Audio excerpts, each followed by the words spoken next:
1, 2, 1, 2, 1, 2.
Hip hip! Hooray! Hip hip! Hooray! Hip hip! Hello everyone, welcome to Botanical University Challenge 2024. My name is Dr. Lauren Baker. I'm the Secondary Education Officer at the Oxford Botanic Garden and your event organiser for this final and the associated Student Botany Festival. It is so exciting to have so many of you in this room, to the point where we've had to put overspill out there. So, let me just check I'm not forgetting anything essential. Oh yeah, I'm the one that's been emailing you for the last 3 months, so thank you for tolerating that. Welcome to the online audience at home as well. Don't forget that you can play along, and we hope that you enjoy the questions as much as the students do. Do feel free to leave any comments or questions on that YouTube feed, and a member of the book planning team will get back to you as soon as possible. For the in-person audience, I just wanted to say that pulling this programme together for you guys over the next few days has been a real career highlight of mine. It's been a pleasure to think about what would I have loved to have been exposed to at your age. Who do I know that I can twist their arm and get them to come and talk to you all? Who does the rest of the planning team know that we can pull together and put together a programme that will support your professional development and inspire you to stick in the botanical field? So just before I carry on, can we swap on to... Sorry, thank you. As Jonathan mentioned in the pre-round warm-up, we had 28 teams take part this year. Do I need to press a button? Thank you. We had 28 teams take part this year. That's been a huge rise from the 5 that we started with back 9 years ago, Jonathan? Something like that. So we are here now, and we have got representatives from all of these teams here today, except for the 2 from Edinburgh, as we mentioned, and good luck with their final qualification vivas. We're really, really grateful to all of the sponsors that have helped to fund and support BUCK 2024, particularly our gold sponsor, the Gatsby Foundation, and our silver sponsors, New Phytologist and the University of Oxford, who have given significant contributions to make this event possible. Congratulations to our 4 semi-finalist teams.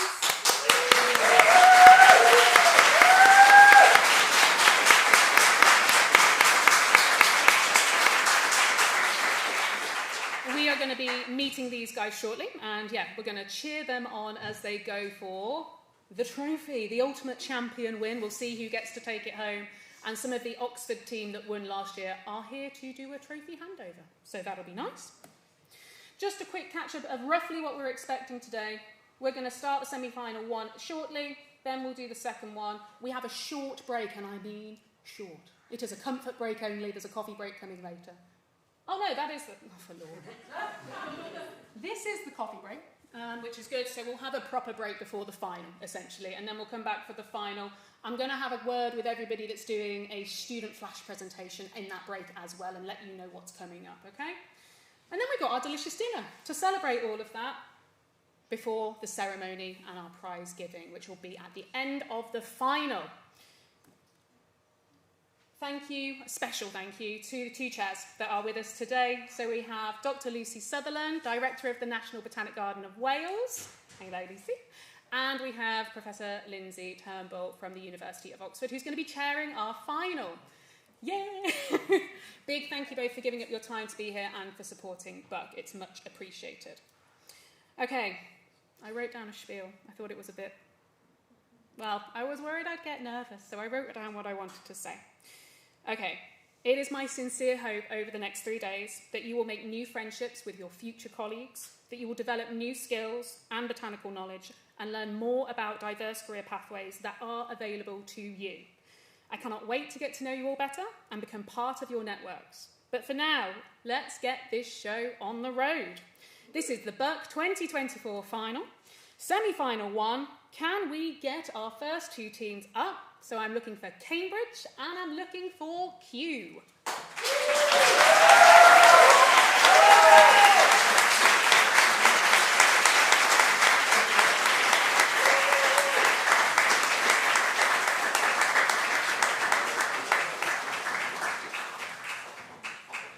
One gentle health and safety reminder for everyone coming up on stage: watch out for the projector and the wires.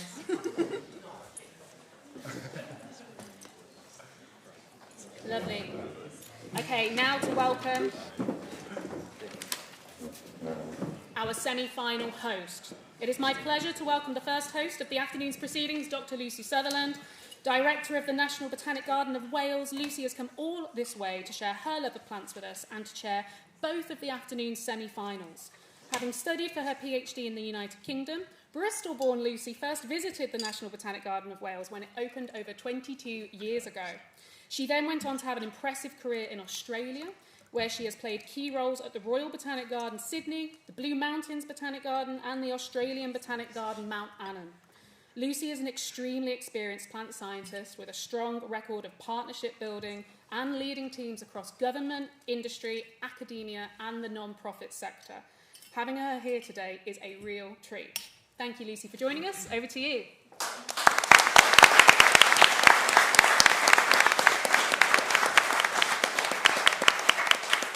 Thank you very much, Lauren. It's my absolute pleasure to be here. I'll be 1 second because I just need to attach this so that I can support somebody in our teams. That's fantastic. Well, this is a big deal, isn't it? These teams have been fiercely competing over the last few months, and here we are today. And I've been asked initially to start off with talking about what plants mean to me. And I'm sure most of you in the room will agree with me that's not always very straightforward when we start to think about what inspires us about plants. I was incredibly blessed early in my career during the university breaks when I worked for New South Wales National Parks and Wildlife. I met a botanist who helped me translate the rainforest as I saw every tree trunk that immediately looked the same and started to really help me with my field botanical skills.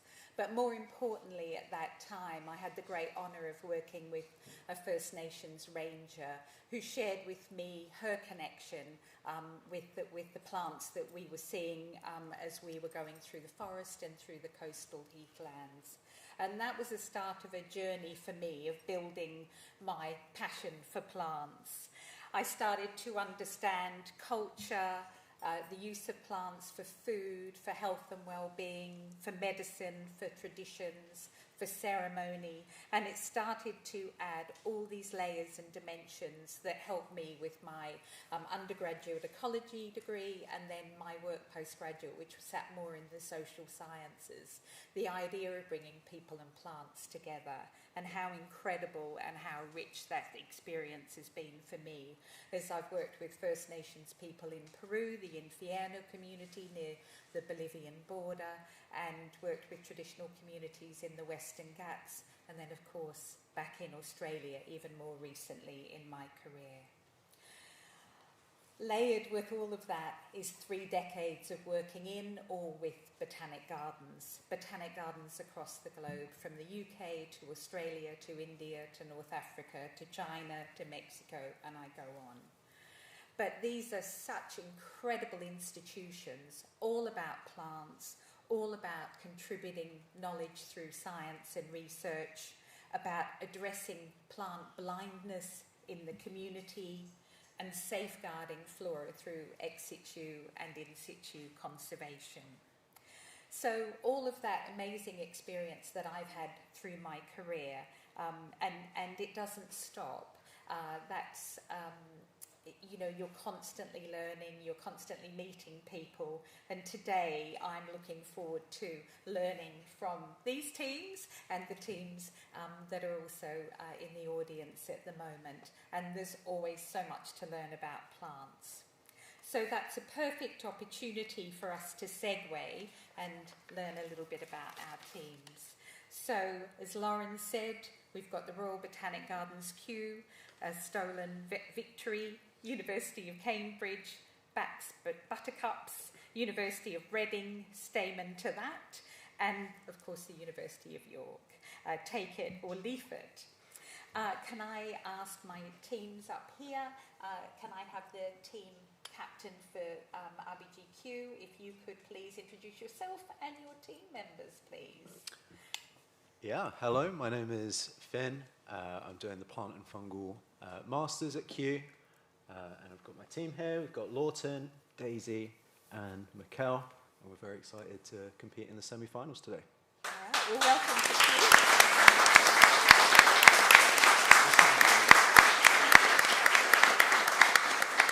And just in front of me here, of course, I've got the University of Cambridge team. If I could ask the team captain to introduce themselves, please, and then their other team members. Hi, I'm Jay, and this is Lottie, Birdie, and E, and we've also got Andrew, who's sitting in the audience right now. Lovely, thank you.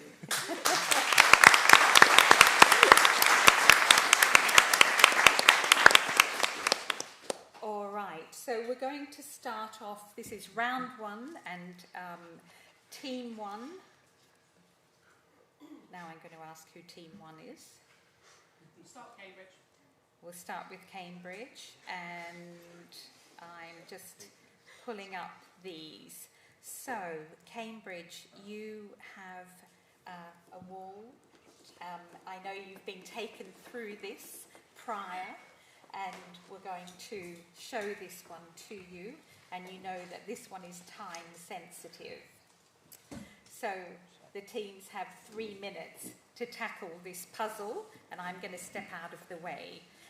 We would like to hear their deliberations, so we're going to see, and I'm going to move very quickly once I start this for you. Right, welcome to the grid. There we go. Ready? Yeah. Oh. You need the presentation first. Sorry, I'm technical things. It doesn't start till you put it. It doesn't, no, it doesn't work. You're ready to start. Absolutely. Is that okay? Great. So when are you ready?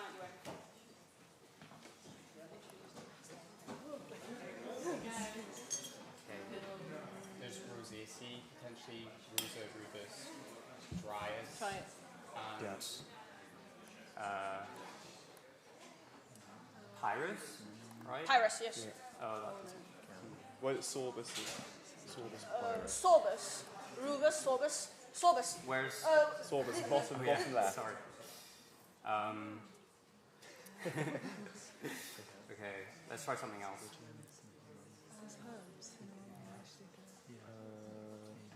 Pimpinella, Elysium, Cinnamomum, those are, aren't those spices? And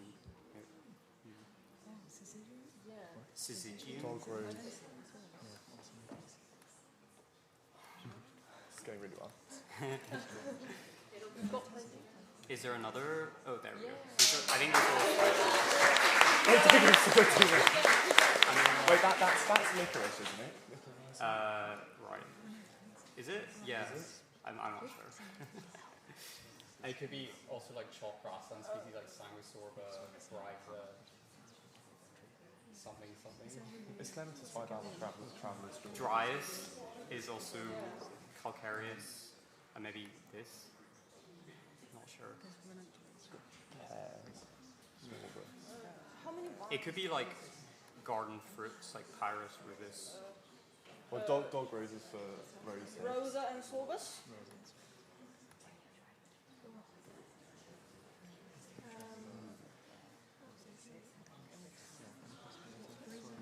Sanguisorba's like this lot, isn't it? Not this lot. Sanguisorba minor is Saliburness. So that's also Rosaceae actually. Yeah. Try that with Pyrus. Try those. And you're on your last minute. Isn't Althea's malvaceae? Althea is mallow. Yeah, malvaceae. Marshmallow, so that's another root that's used in cooking. Clematis is a vine. And then Pimpinella maybe.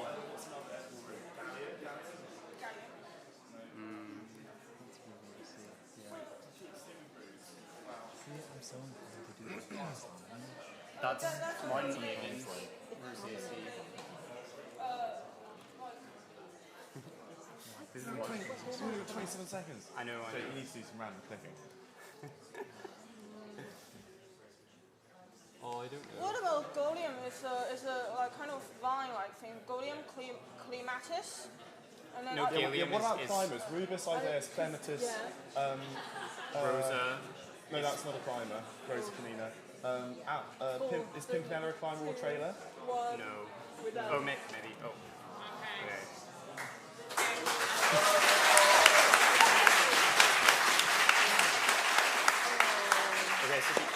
These ones are spices.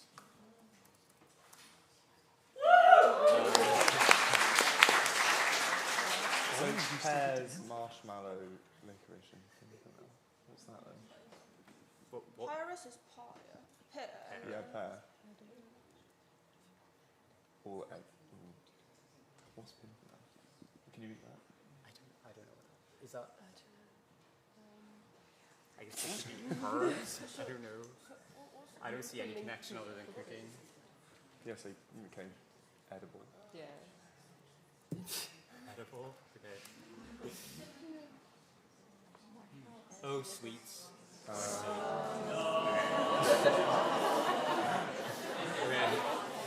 I think this is all calcareous soils, right? Like chalk grasslands. Yeah. Oh, yeah. It's right. Okay.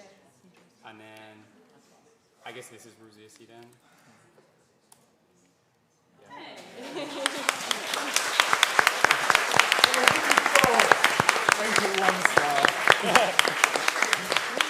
Thank you, guys. Yes, thank you. Sorry, Lucy and I realised we forgot to explain this new question format before we just threw it. And we had given Cambridge a chance to practice before, but sorry if you were confused in the audience. So these questions we're calling wall questions. As you see, there are 16 Latin names, and they have to group them into 4 groups. They get a point for every group that they correctly identify.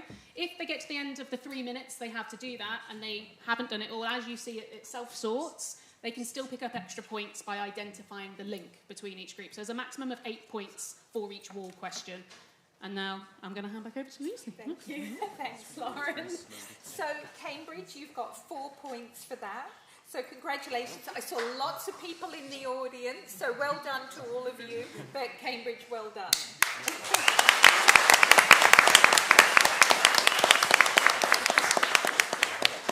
Okay, Q, your turn.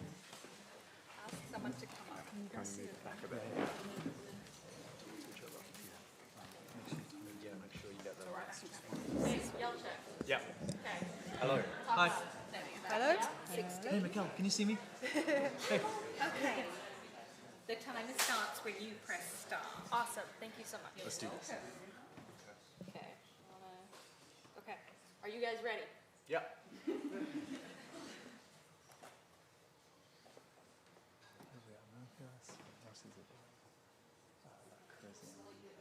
Oh, yes, sorry. Strawberry.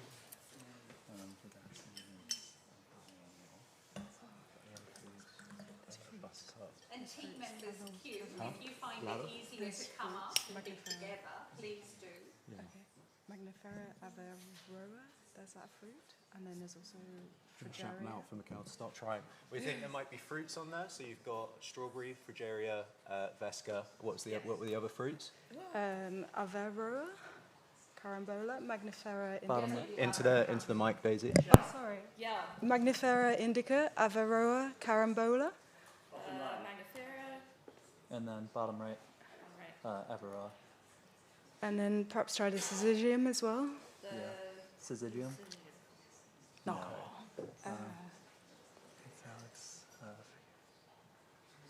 Can you try the first three again, and then is Lysimachia, is that? Lysimachia, no, that's it. What is?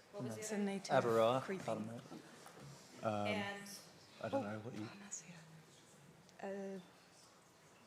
Maybe try Garcinia? Yeah. Garcinia. No. Okay. There must be Salix Stack it. lanata. Is that, are we doing medicinal plants? Oh, try it. Yeah, try it.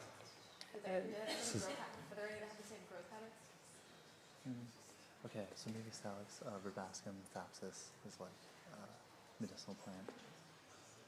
I don't know what the other medicinals are though. How about we try Panacea as the Yeah. Panacea and then Which one? Panacea palustris, bottom there, that's it. And then let's try with that Lysimachia numularia, ranunculus repens. Oh my goodness. Lysimachia. Lysimachia. Ranunculus repens. Ranunculus. That's right. And then one below, like a Yeah, Lysimachia. Lysimachia. try them again, but with the polygonum. Instead of which? Instead of the glaucoma. Down one, yeah. Oh, Oh my gosh. what families have we got here? We've got Lamiaceae, and then we've got Verbanaceae, Rosaceae. Asteraceae. Should we try the Asteraceae? Is there 4 Asteraceae? Which ones? Oh my gosh. So, can we try Lamiaceae? The glaucoma, the Stachys. Stachys. What else have we got in Lamiaceae there? Maybe they're called Cochlearia? Oh.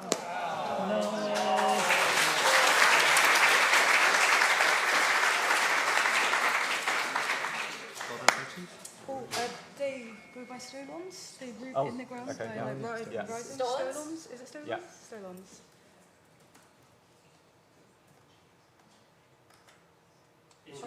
Okay. Nice.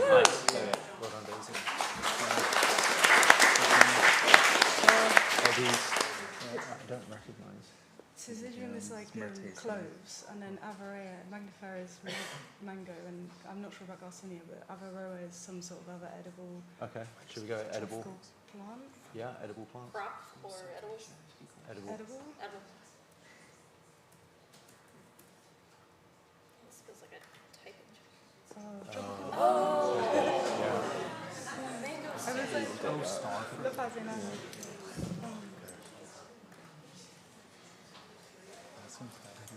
Are they? I think these are medicinal. Do you think? Yeah, that sounds. Yeah. Yeah. I'm pretty sure these are.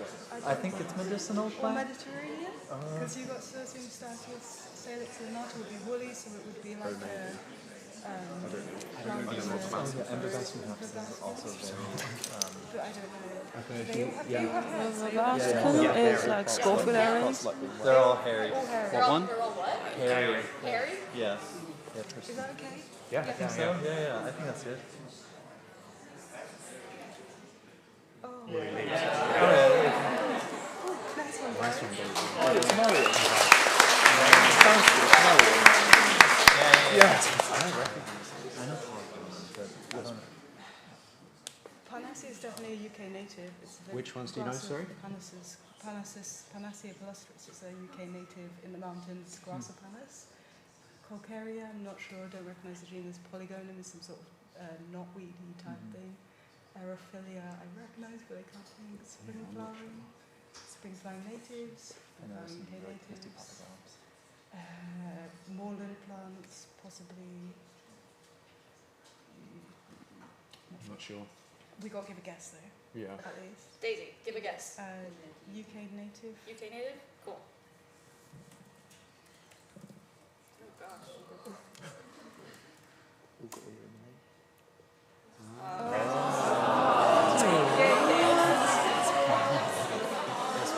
I couldn't see that because I wasn't thinking about the English. This is really difficult.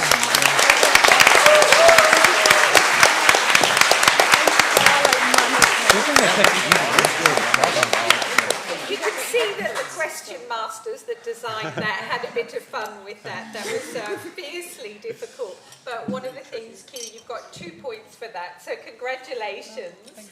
But also one of the things you would have heard is lots of dialogue around what plants they were, lots of knowledge coming through. And for those of you online, the room was rumbling with conversations as everybody was trying to work out the puzzles. So excellent, excellent work all round. Right, I'm just going to get my questions up now for round 2. You can all relax now a little. No time pressure. Let's get crazy. Take your breath. Yeah. It does. Yes, that's it. Thank you very much, Sam. All right. So, we're now going to work through a series of questions. I'm coming into round 2, and again, we're going to alternate the teams, starting with Cambridge, and then we'll hand over to Q. I'm going to read the question out, and of course you will get it visually as well. I'm going to do this very delicately so I don't reveal the answer to you too early. All right, so let's start. I'm going to move on those. And these are questions for Cambridge. Heterosis is an important concept in plant genetics and breeding. What is another term for it? Hybrid figures. Hybrid vigor. Is that your final answer? Yeah.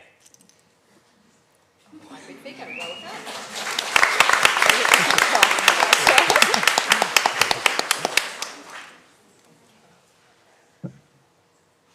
Going on now. Of which class of plant growth regulators is this a member? Is it a cannabinoid? You're the only one of us who knows. Is it a cannabinoid? Braxin, no. That's so sad. Something like that. I think you should say. You did biochemistry most recently. Well, now you've said that, I'm not sure. How confident are you in that? Yeah, should we go with that? Braxinosteroid. What's your final answer? Braxinosteroid, I think. Well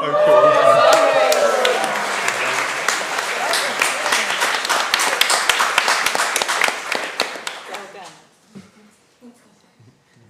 Golden rice is genetically engineered to contain high levels of which compound? Isn't it two then? Is it just vitamin A? Vitamin A, so retinoids. Or carotenoids? Yeah, carotenoid. Isn't it beta carotene and vitamin A? Or is vitamin A? It's just one. Well, it just says one. Vitamin A is So the beta famous carotene, one. but beta carotene is a precursor. So beta carotene. You say it. You know how to say it. Beta carotene? Beta carotene, beta carotene. Oh, we got it. Boom. Precursor of retinol and vitamin A. Well done. Don't forget, we love to hear your deliberations. So share those with us. Which pathway required for the production of amino acids, including tryptophan and tyrosine, is presented in plants but not mammals? Shikimate pathway, isn't it? Shikimate pathway. I was thinking that. Shikimic acid. Yeah, but this is upstream. But we don't have a shikimate. Upstream of that. Like synthesis of the amino acids themselves. I think I think you're it's right. the shikimate pathway. I have nothing to add. Okay, you said. Doesn't have another name. No, Equivalent. that's the common one. Okay. The shikimate pathway. All right. Audience, how are you going with that question?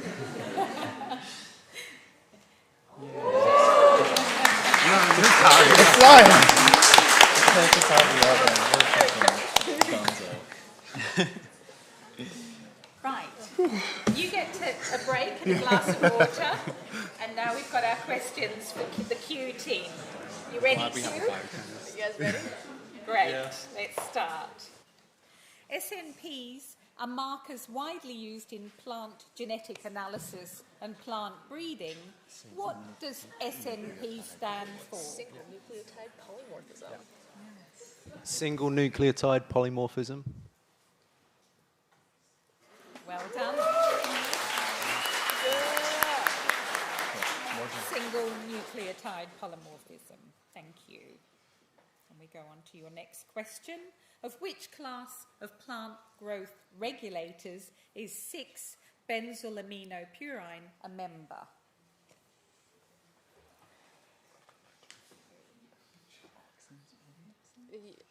Yeah. Yep. Yeah, well, sure. Auxins. Cytokinins. Okay.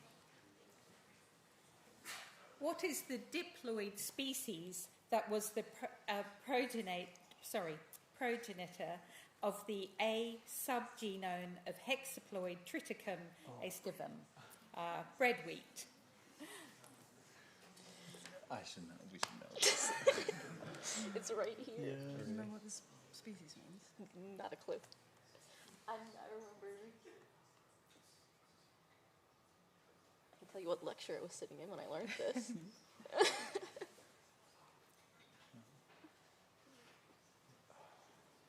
I can see a null, so Yeah. Yeah. Should we go for just a guess? yeah. I'll need your answer. Okay. I'm going to guess for Triticum officinalis. Triticum Sorry. variegatum. I know that one. Thank you. That's okay. Good work. Question 4. Plant intervases are located in the vacuole, cell wall, and apoplast. What reaction do they catalyse?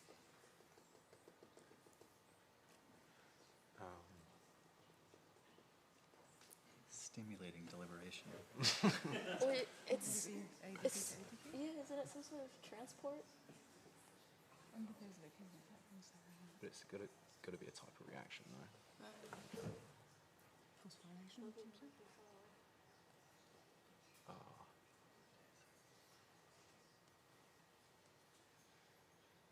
Would it be in the vacuole and the cell wall? Is it what's the oxygen hydrogen bond? Is it for like building the cell wall? You know what I mean? Hydrolysis? I don't know. I think we'll need your answer now. What are we guessing? Hydrolysis? Phosphorylation? Pick that's two. Yeah. What are we? Okay. Phosphorylation. Hydrolytic cleavage. Hydrolytic cleavage of sucrose, fructose, and glucose. All right. That's our end of round. We'll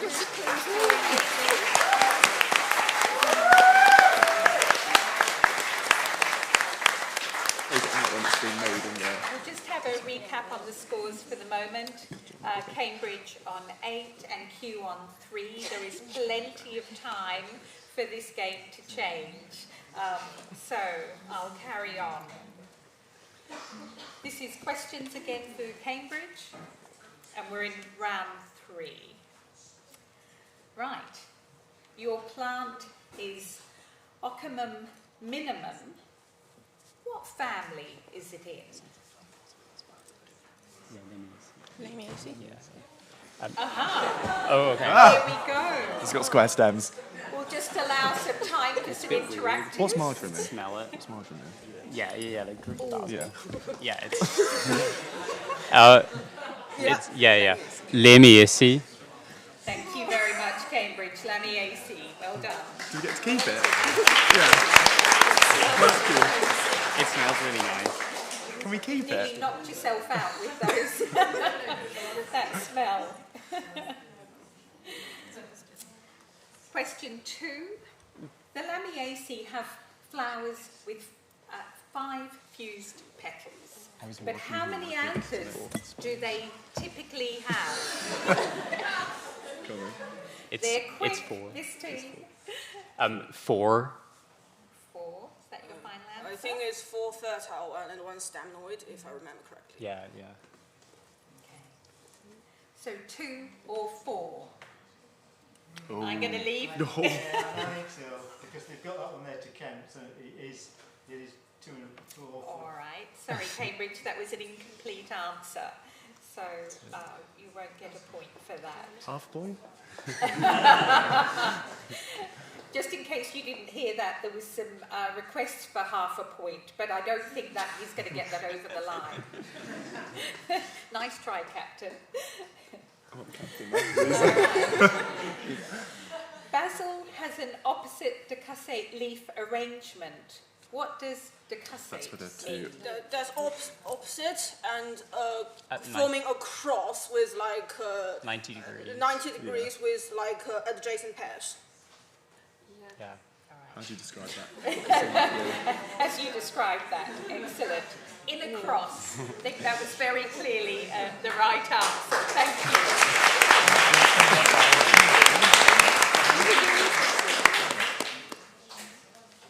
Question What is the derivation of the name basil? You've got basilica, is it religious? Oh, that's good thinking. Ah.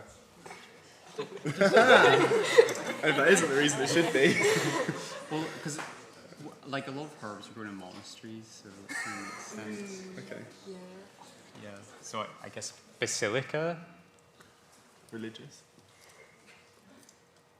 Kingly. Kingly or royal?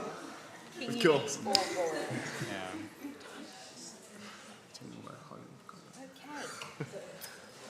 Okay. All right, Q. We got two. We're about to start with you on round 3. Question 1.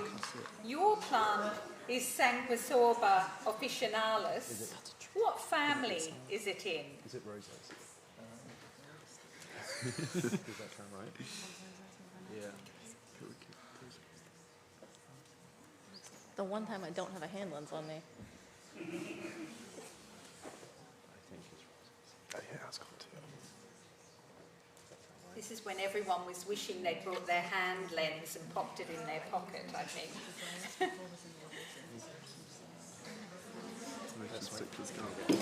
Ah, there you go. Have you got? Right. Both teams have got hand lenses on the ready now. I have.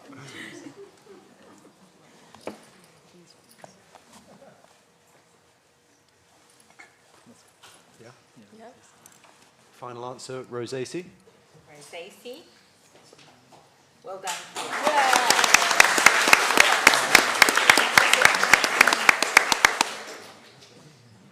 A little bit more to explore on this one.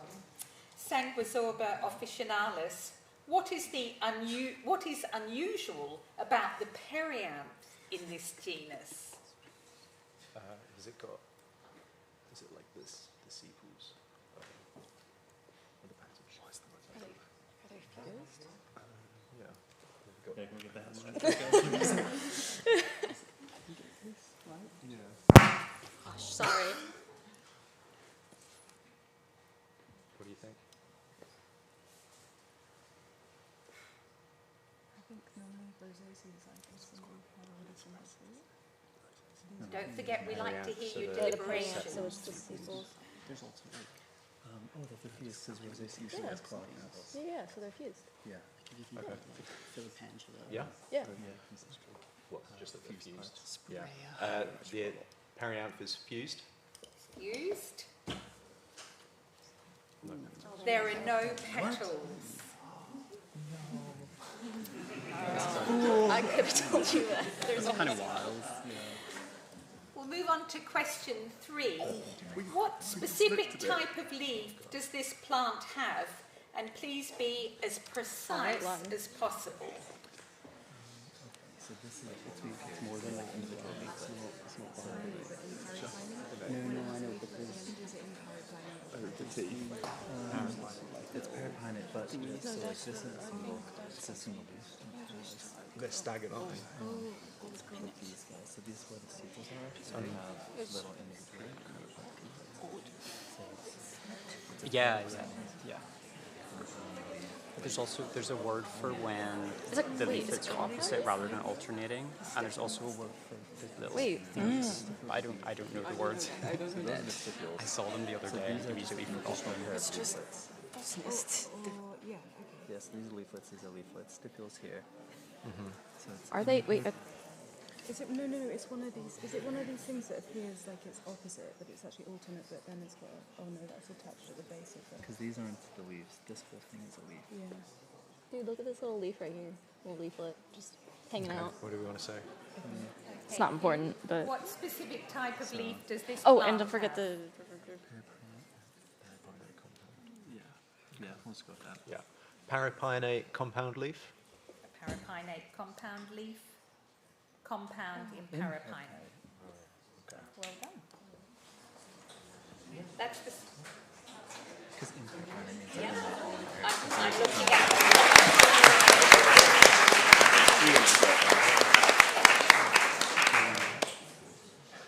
And I think this is your last question in this round. What is the derivation of the genus name Sanguisorba? Like a sorbus. this or that? I can't remember. What colour? Does it mean it looks sorbusy? Oh, it's so it's like blood sorba. It's like it's sort of like relating to fruit, because think of like sorbus, Yeah. like mountain ash we call it. Yeah. Red fruit, red flowered, red. Red fruit. I think fruit is probably this. Let's go with that. What did you say? I don't know what sorb is, but It's think like of it as blood or red something. Yeah. Okay. Fruit maybe has the flowers like the flowers. Oh yeah, the flowers are blood red. Root is the root of. Oh no, that's sanguinaria. So they say what, red? Blood red specifically. Okay. Blood or red flower. Okay. Oh, would it be the inflorescence? So you think of sorbus, it's It normally has a white flower, and then the fruit colour varies. yeah, So very, but that's usually either not an umbrella, a panicle, right? It's like a panicle. Final answer. What are we going to guess? There's quite a lot of It's like red deliberation flower, on this I one. guess. Red flowered. What did you say? You guys got anything? I don't think it's probably not flowered. I think Root. I'm careful. You think root? Eh, I think we'll need your answer. Okay. Matthew. What are we guessing? final decision. stem. Red. I think it's some red flowers. Okay. Yeah. Something to do with the red-coloured flowers, blood red. Launching. What is that? To like stop. Medicinal. Oh, it's Yeah, the same root as okay. absorb. Right. Okay, now I get. Yeah. Okay. Like picking up, So- like absorbing. Our point deliberators have said no to that one, is that correct? Yeah, bad luck, bad luck. So thank you, Q, for that's the end of round 3, so please join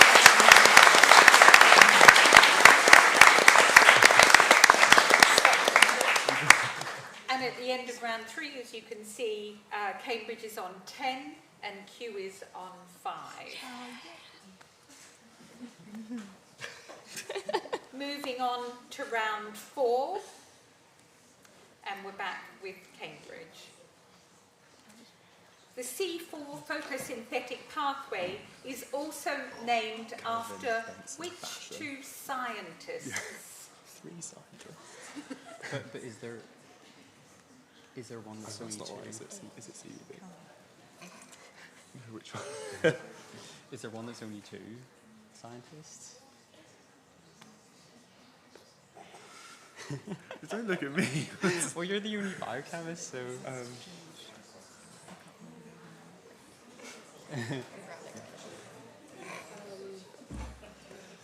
Any idea? I don't know about people's names. I may as well go with it. Yeah. Calvin and Benson. Can you just repeat that, please, for everyone? Calvin and Benson. And maybe Baffin as Benson. well. So we've got Marshall D. Hatch Hatch and and Slack. Charles Slack. I can feel the frustration of the team on that one. We'll move to question 2. Oh, it's Susan Simard. Everyone in the audience is gasping, they know this. Who wrote Finding the Mother Tree? Suzanne Simard.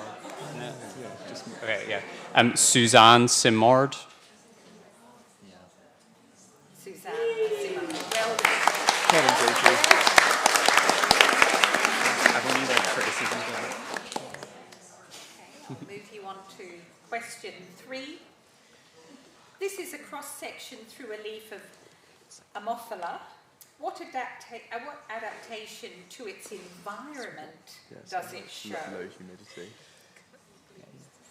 Or Ammophila? So it's Ammophila? like Depends which way the you pronounce stomata that are one. like deeply. How would you say that? Like buried stomata? Yeah.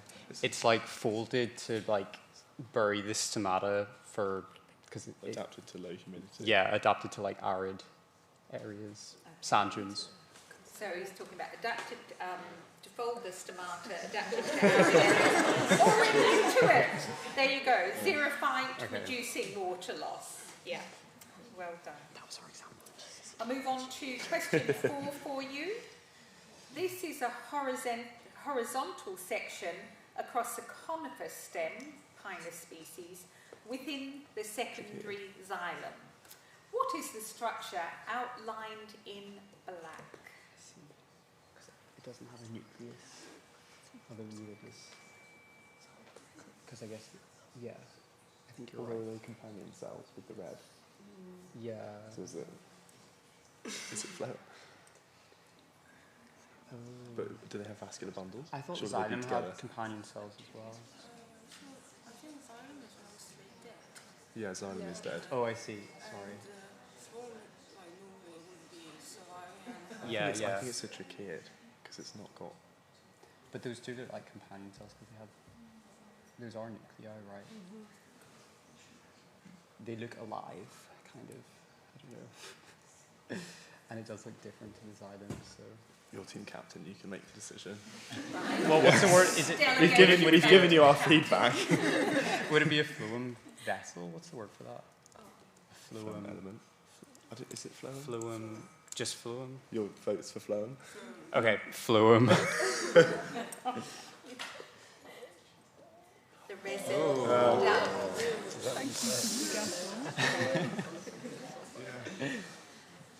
All right, Cambridge, thank you very much. Round. That was your round.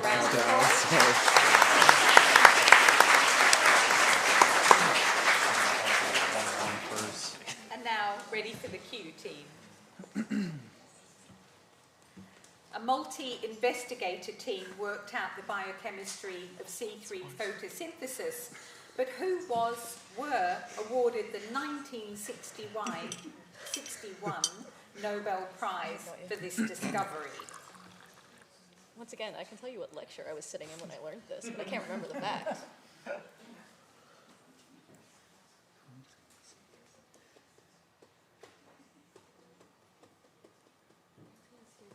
It was, I feel like it happened at Berkeley, which means I should know this.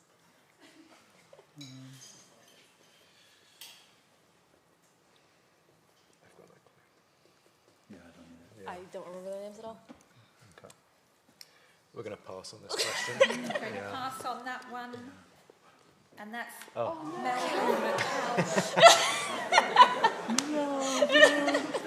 I have a feeling you're a bit devastated having known that one. We should have known that one. That one's on us. That one's on us. We'll add Ready that to for the study question list. 2? You can stop whipping yourselves on that one. It could have been any of us.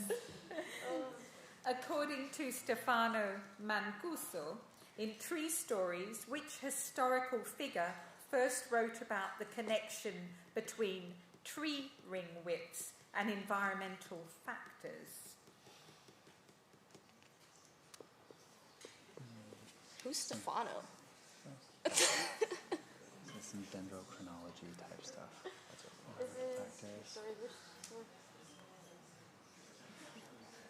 How early would that be? David Douglas. Because Who's David Douglas? He introduced the Douglas fir. Sure. No. Who else talked about trees? How early would this Who was be? the first dendrochronologist? This would be like 1900s. So this is 1900s. Yeah, last 100 years.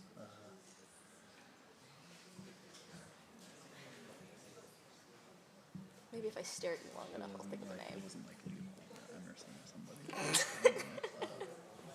Maybe someone from Kew, Hooker, would they have been involved in trouble? What other great plant talkers of the time? Forrest? His name is Forrest. Yeah. Let's go with that. I don't know. I'm just picking literally plant. Forrest. Can't remember the first name. I would be able to tell you. How are your deliberations going on this Nearly there. one? Let's guess it. What's his name? I don't know. We could go for David Douglas because he's bringing in a lot of trees. Okay. David Douglas. David Douglas. Oh, Leonardo. That's way early. Naga. That's why I was like, how early should we be going? Oh, in the audience Plato. with that No. one. What's the dude's name? Pliny. All right. I wouldn't have known that one. There's quite a strong reaction in the So audience, wait, so I might wait for them to settle a little bit before I ask the next question. That obviously shocked a few of you. Question 3, round 4. These are horizontal sections across the stem of a rush, Juncus species. What type of tissue is made from these cells? Is that the pith? I think. Yeah, Juncus is Yeah. Pith? Yeah. Hang on, what type of cell? What type of cell? Is pith Wait. definitely a cell? Tissue? What type of tissue? Oh, Yeah. Pith of type of tissue? Or we got to do parenchyma, arenchyma, Oh. collonchyma? Oh, what type of tissue? Those are the type of cells. Okay. Yeah, Yeah. you're right. Okay. I mean, like, you could call it. I think pith is the best. Final answer, pith. Final answer, pith.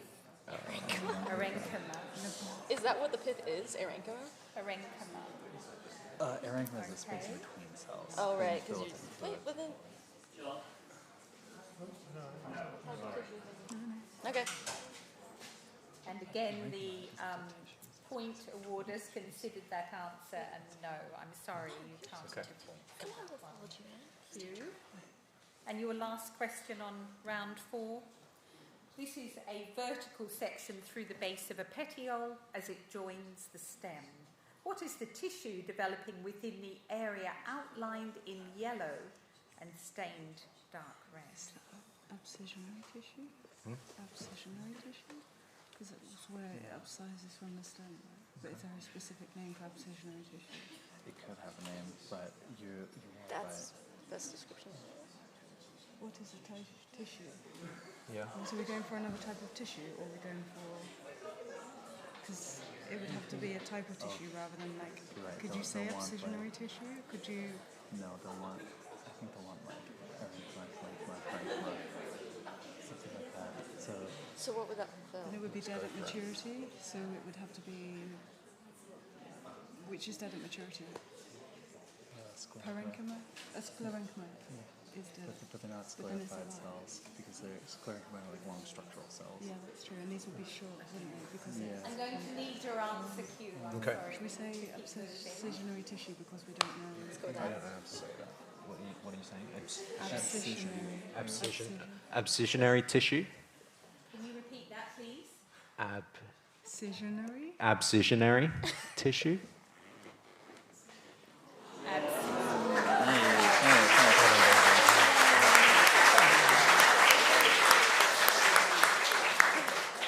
Well done. And that's the end of round 4. Congratulations.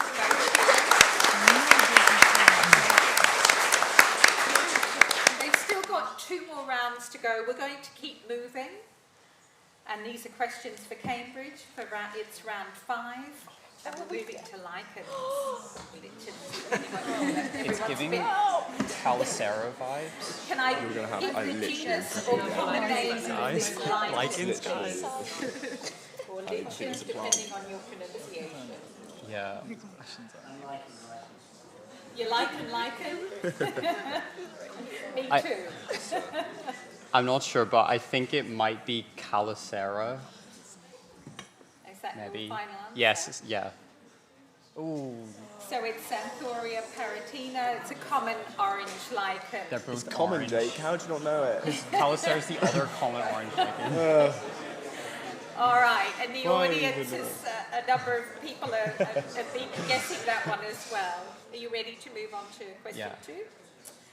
Identify the species of plant, please. Yeah, it's Asplenium ruta.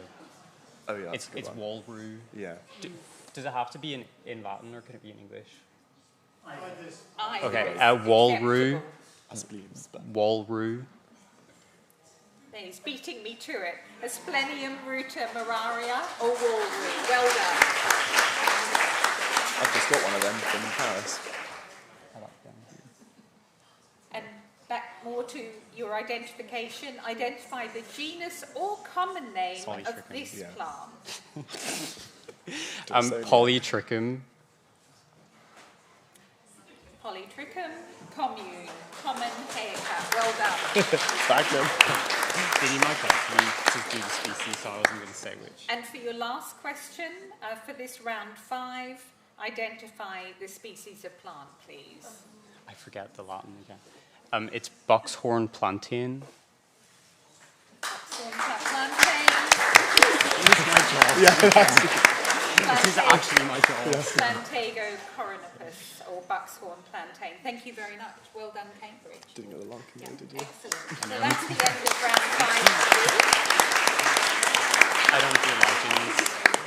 That was an incredibly speedy round. And now we move for questions for Q. Give the genus or common name of this lichen. Sorry. Lichens are my whole thing. This is chewing gum lichen.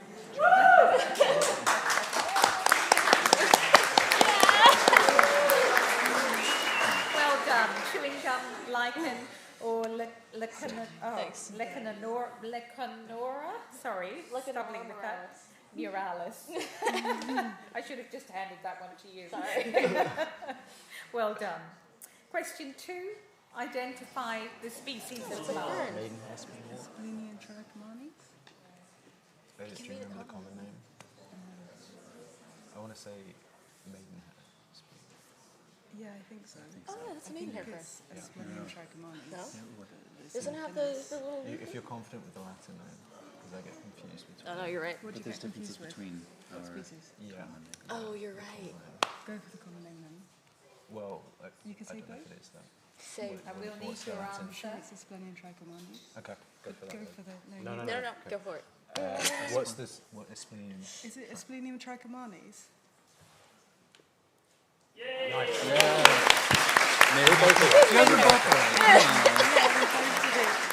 Splenium trichomanes or maidenhair spleenwort. Well done. Give the genus or common name of this plant. I'm going to say Brian. Is it Brian? I'm not It's good at corkscrew moss, Brian, is it? Corkscrew moss. Oh, woolly fringe moss. So Regulus Yes, laniganisum, woolly fringe moss. It is brown wool. And your last question in this round, Q. Identify the species of plant, please. Creeping thistle? Is this That's the dominant plant. Creeping thistle. It's creeping thistle. I'm sure it looks Yeah. like creeping thistle. Creeping thistle. Can you just repeat? Creeping thistle. Creeping thistle, creeping or field thistle.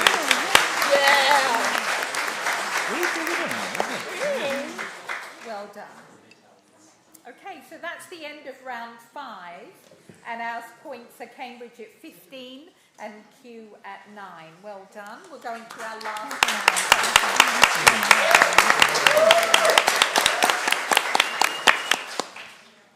And we're back to Cambridge. This is your last round, round 6. It's a long question. Name the horticultural technique that is a vegetative method of propagation that produces new individuals by producing adventitious roots before the new plant is separated from the parent plant. You can also bend a stem down and layer it like that. mulberries. I've only done it on trees. Yeah. So layering. Layering. Layering, well done, correct.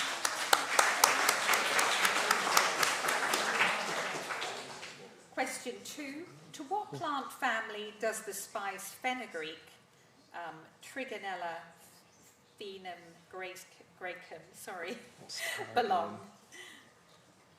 I think it might be APAC.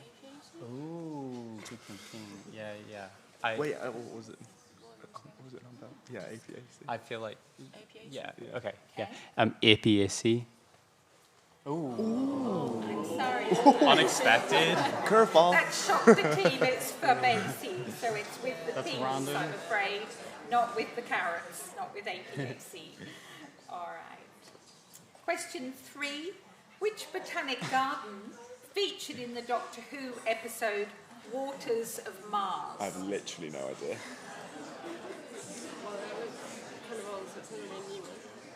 So it's probably in the UK, in Britain. I'm going to hazard a guess. It's probably either Kew or Edinburgh. But I feel like it wouldn't be Kew because Kew are competing. So they wouldn't put Kew in it if it was Kew because Kew are competing, right? So it could be Edinburgh. They do look like this, mining it. Yeah, but then they're also shrugging.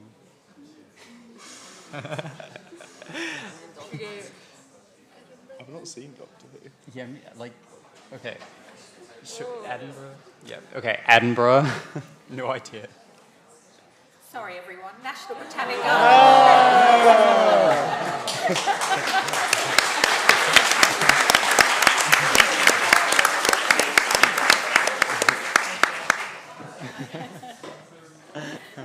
And your last question for this round and for the semi-finals, a mixture of prolytic enzymes known as bromelain is produced by what food plant? Pineapple. The pineapple fights back. Pineapple. Pineapple. Is that us done then? Yeah. Thank you, Cambridge. That's you finishing your round 6, and I'm moving on to round 6 for Q. This is your last round. 4 questions to go. In the United Kingdom, M1, M2, M9, M12, M13 and M16 are common apple rootstocks. What does the M stand for? It's the place where they develop the rootstocks, where they do the science. I think it's like moles, something like that.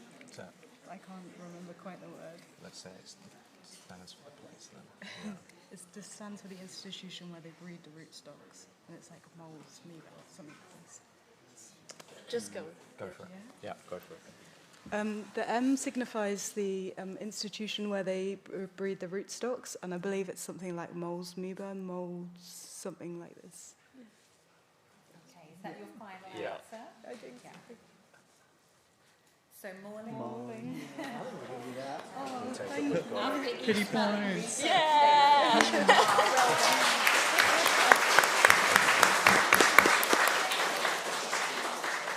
Move you on to your second question in round 6. To which plant family does allspice, pimenta dioica, belong?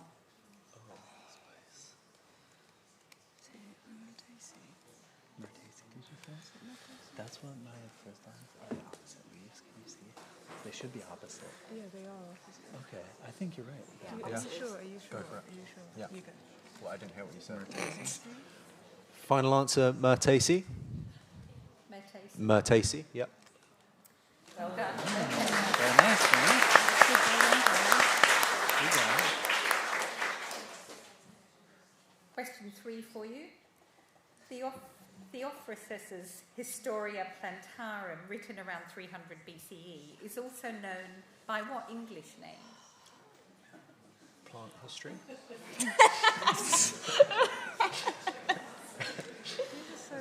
Oh gosh. I think it's an herbal. Oh, Yeah. that's closer. Oh gosh. We'll get back in like 30 minutes. Give me 20 minutes on a library database. But it's like, What it's is a a plant. plantarum? Is it a description? So is it's- it a flora? Is it It's going to be like an herbal. I'm pretty sure. I think it's got a really simple name. But it's like the plant book. herbal. Yeah, or something like that. I think they're wishing they got the Doctor Who question. Yeah. Yeah, because I knew the answer to Yeah. that one. history? Do you have to get history in there? I don't know. Okay. So go with Use your imagination. I'll need your answer. something herbal. Pick a descriptor. The plant herbal. The plant herbal. Plant herbal. Inquiry. Inquire into plants. Plant. What questions are they asking? Excuse me. And your last question for your last round. What alkaloid produced by several members of the Solanaceae has been used as an insecticide since the 1690s? Yeah. Neonicotinoids? Yeah. Since the 60s. So just been around since the 1690s, though. Oh, 69. I think it's just nicotine. Just go Because on nicotine. that's like a group of them. Yeah. Final answer, nicotine. Nicotine. Well done. Yeah.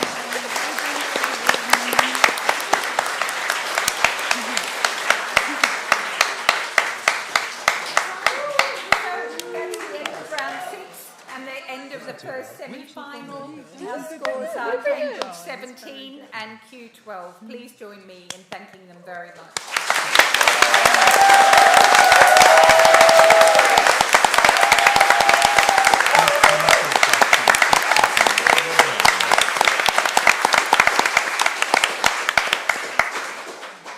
I think we're taking a couple of minutes comfort break, is that right? Yeah, I literally the quickest comfort break you've ever had in your life. We're already behind schedule. There is no drinks at this point. It is literally if you need the bathroom, go. If you don't, stay. Thank you. How far behind?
Welcome back. We now have our two teams, the University of Reading and the University of York.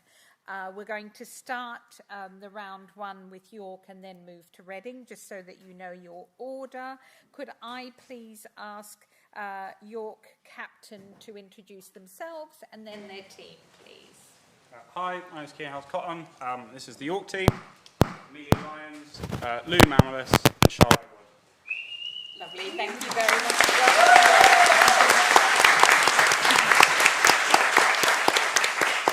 And Reading captain, please introduce yourself and then your team.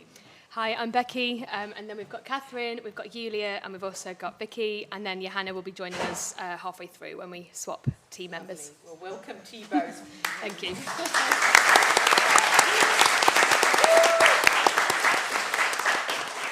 As you will recall, when you were watching Cambridge and Kew, they were starting off with a wall puzzle, and you're going to get that opportunity too.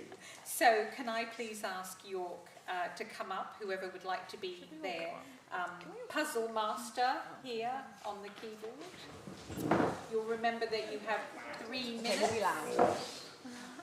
You have 3 minutes, and you start that yourself. And I'm going to step out of your way. Can you sing? Sorry. And I'll remind you when you have 1 minute to go. Please start. Yeah.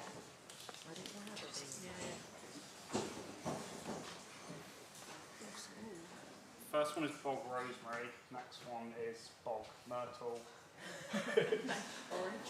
that one's cleavers, forage. So there's a originaceae maybe in here, and a bog one maybe.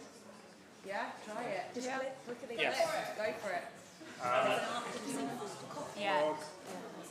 Bog. There's coffee and tea. Camellia's tea. Ah, we've got coffee and tea. So there must be drinks, Which I think. one's tea? Camellia sinensis. Camellia.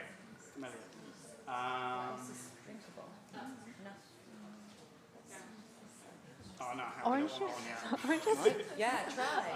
I don't know what Kim's doing right now. That's bog asphodel. Okay. Need one more bog. One more bog. Get the bogs. Just click something. Any of them. Just do all of them. Okay. I'm just going to click. Yeah. Let's do the drink for you. Then try drink. Nice. Okay, let's try drinks. So, try. Okay. I'm going to say try drinks. Yeah, then What's the coffee. drink? So Coffee and then camellia. tea. And then, what was the one you thought was maybe? That is No, it's gone. It's gone. The Central American Holly? one, I can't remember what it's called. You drink out of a gourd. Yeah. Oh, okay. Oh, yeah. Like It's a mate. matcha? Mate. Yeah. We need one more drink. Just click one. Click something. Anything. You can make drinks from forage. No. No, but what's Just click. Just click. Yeah, Yay! Okay. There's probably something about sticky plants because Geum's pretty sticky. Arctim's pretty sticky. Okay, sticky. Yeah. We'll go sticky. Agramini's got sticky seeds. Okay. Gallium, that's you.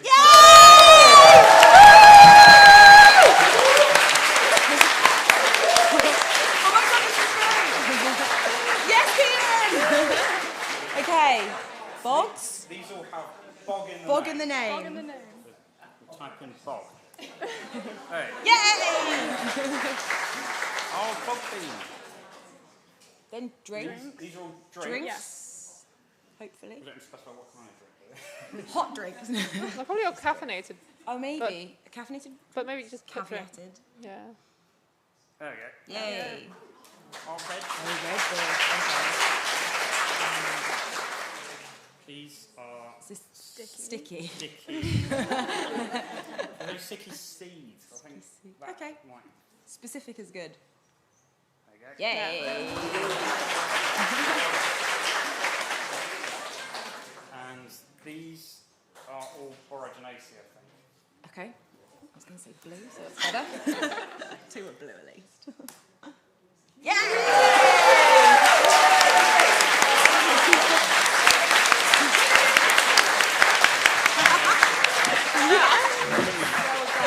Well done on the tea, guys. That was good. Excellent work. Lovely. Congratulations.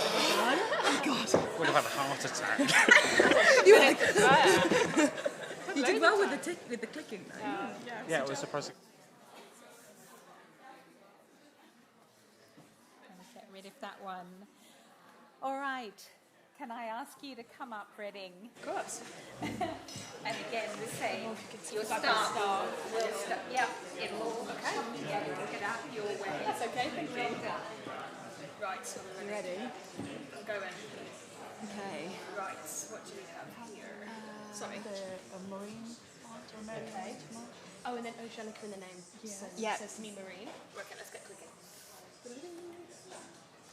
What else do you think? Hirsutum means hairy. Yeah. And trichomania is when you pull your hair out, so trick has got something to do with hair. So Okay. there's something hairy in here as well, I think. Right. Mocha. Hang on, wait, so we need to do the blue. C and anything else we think for that one? Just start clicking things. Yeah. I think the best way is just to Try the agave. The what, sorry? Agave. With it? Yeah. On this side. No. Damn. They could be also misdirecting us as well. Yeah. Because there's usually 5 that go together. Is there a like small things one? Luteum, trichomane, luteum. I'm trying to think of like these so like hair. Yeah. Because it halos do the sun usually. It's like means sun. Yeah. Hello is helium. Oh, so that's one of wait, our maritime yeah. ones. Exactly, go back. Yeah. Is it those ones? Damn you. Gossypium. Okay. Is Gossypium one of your hairy ones? I think so, yeah, because Yeah. hirsutum hair, Right. that was hair. Phylosphalis? Which one, sorry? Phylosphalis. Senecio arboricensis, the whole. This Senecio, that one? Yeah. And then which other one did we think, sorry? Let's try that one? No? No, what's the fourth hairy one? We need a fourth hairy one. Try Phylocerix. Scaleria. Try which one, sorry? Phylocerix. You're there. Yep, try it. What instead of those, with those three? No. But we can click it many times as we want, yeah. so it's just like keep doing that. Come on, we can do this. Come on. Not. It's luteum, no, luteum isn't Living is the flax. Do we see anything edible here? No. Well, The linum, the flax, which is one? the edible. The lion, and agave, and our fibres, wasn't it? Yes. And then anything else we can see? Saxifrage? I'm just going to click it randomly. Yeah. At the top right. Which one? Posidonia. Oh, that's hard to look. Which one's Catherine? Senecio. Salem. Yeah, and Viola, I think their name. And viola. No. Stand still. These are really tough. I just don't know which ones to try. No. No. That's okay. That's okay. It was Halloween. You've still got opportunities there, looking through these. Maybe this is after all then, because what do we think this one's all about? Again, same maybe? No. No? Right border is a story. So what do you think the connection is, maybe? Anybody got any clues to what the connection might be? No. But all I can think is fibrous, but I don't think it is. The what, sorry? Fibrous, but I don't think Yeah. it is. Better than nothing.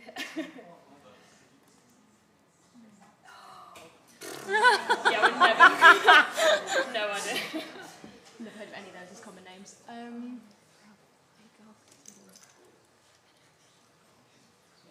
Is this something to do with like fibers or like hairy? Because you've got, because sisal is like, because sisal is like a type of fibre, isn't it? And then you've got hairy. Yeah. It's like fibrous or hairy or Like used to make clothes. yeah. Agave is pointy, isn't it? What do we think? Like Go for it. what hairy? Or should I put fibrous? Oh, for God's sake! We said fibre, didn't we? But Yeah. we had to run out of time for this as well. Oh, like ocean. Should I put that? Or is that like? Yeah. Yeah. Coastal. Or like yeah. Coastal. Let's get the word right. Or like marine. Oh. Heavy metal. They love the music. Was this not the ocean? Well, one's oceanic, but it's pretty expensive. Wow. Yeah, I really don't know what the connection on that one is at all. I guess a fairly minor ocean. Could this be a family, perhaps? Should I just got to say family? Has anybody got any better idea before I write that? No? These are marine. Yeah, somebody said marine. Yeah. Never mind.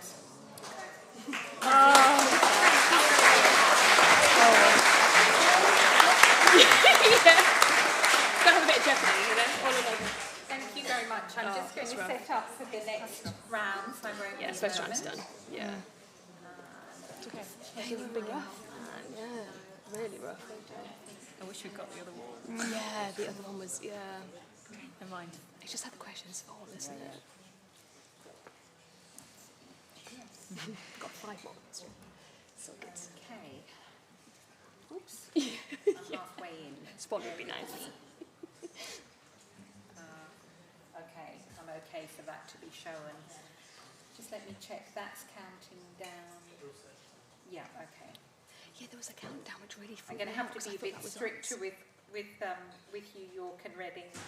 So I've got a timer in front of me, and I will be asking for your answers. Yeah, wait a second. Okay. Great. So I'm starting with York now, and I'm going to take you through your round 2 and 4 questions. SSRs are markers widely used in plant genetic analysis and plant breeding. What does SSR stand for? Nice mouth. Short sequence repeats. Yeah. Our final answer is short sequence repeats. Simple sequence repeat. I'll have to hand that one over to our markers. No. Two-thirds? No, they're not getting anything for that. All right, I'm going to move you on to your next question. Of which class of plant compounds is penidin a member? I've never heard of penidin. I think it's from peonies, but that doesn't help that much. That doesn't help. Maybe. They're really pretty. What do peonies have? I don't know. They end in. They've got massive buds. Okay. Good start. But take ages to open. Any class of plant compounds we can think of. Would that be a compound? What kind of functional groups, chemistry people? A lot of hydroxy groups. Hydroxy. What's So the OCH3 one? anything with hydroxy in their name you can think of? Just go with a class of compounds. What? Go with saponins. What? Saponin. Saponins. Saponins. Yeah. Saponins. No idea. Anthocyanins. I'll move on to your question 3. An extremely stable biopolymer is a major component of the exines of plant spores and pollen grains. What is it called? What it's made of. Yeah, it's the thing that makes pollen like indestructible.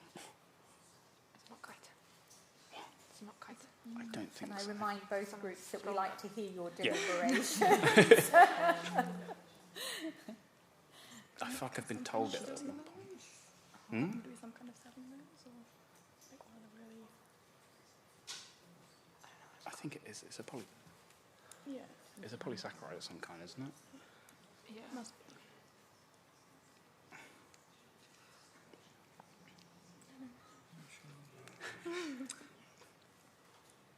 Indestructible plant compounds. Really strong. I've definitely been told this at one point. Yeah, I know. I will Can I need think? your answer, York. Just think of something. What's the thing that makes cell walls? Cellulose? Okay. Sporopollen. I have. All right. I'm going to move you on to question 4, audience. in the chlorophyll, a molecule shown here, what is the name of the long side chain at the bottom? It's just like an.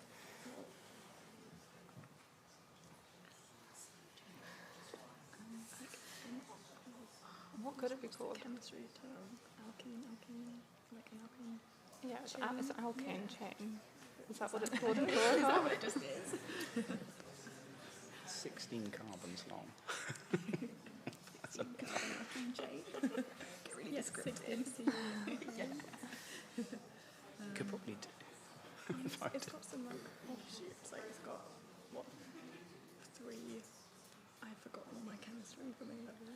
Is it some kind of hydroxyl? There's no hydroxyl group on it. Oh, They're all methyl groups. Can we think of anything? York, I So will we'll need just say your antenna answer. complex. Alkane chain is like what it is. So that's what Alkene chain. Alkane. Alkene chain. Alkene chain. That's phytol. Phytol. All right, thank you, York. That's you round 2 with your 4 questions. Thank you very much.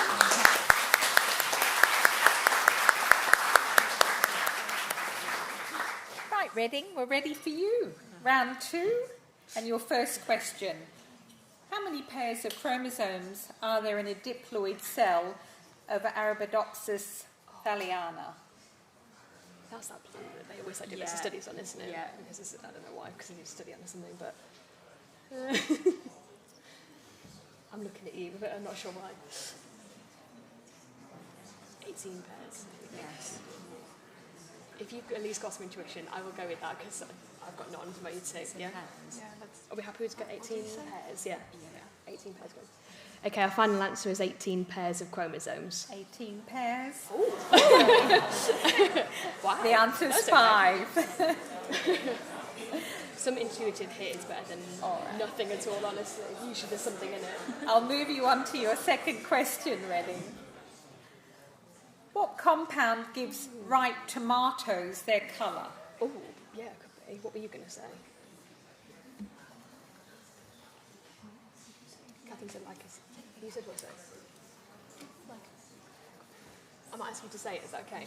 Just to make sure it's said right. Okay. Lycopene? Yes.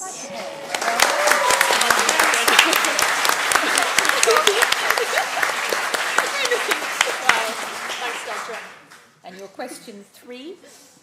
The light harvesting complex is one of 2 arrays of chlorophyll, protein and other molecules in the plant photosynthetic apparatus or apparatus. What is the other array?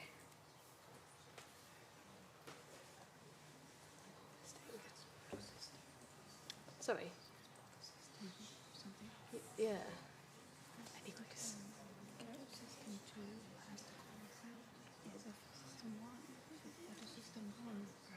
Photosystem 1. Yeah.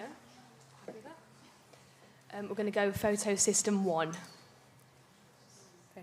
Photosystem 1. The reaction centre. Okay. And I'm moving on to your last question for this round, Reading. Where in the plant cell is the pathway for fatty acid catabolism breakdown located?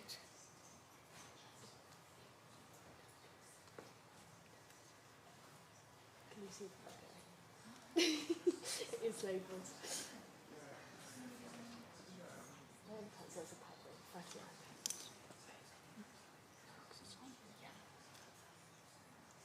The peroxisome. You both think that? Do you have any ideas? I have no ideas. Go. These two that are carrying this one. This is not the round for me. Peroxisome, you think? Okay, we'll go peroxisome. Well done.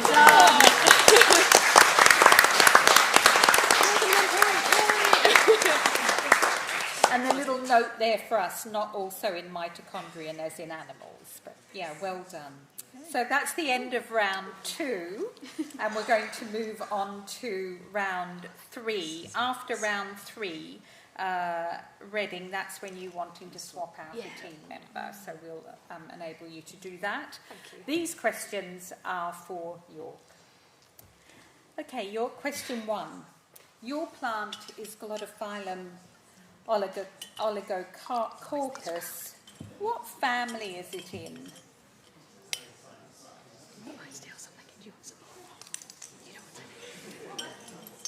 Family's Azaceae. Azaceae, well done.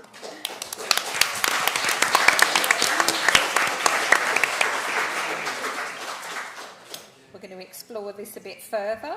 What environmental conditions are the Azaceae typically associated with? They quite like dry, stony areas and deserts. Semi-desert, yeah. You're happy with that?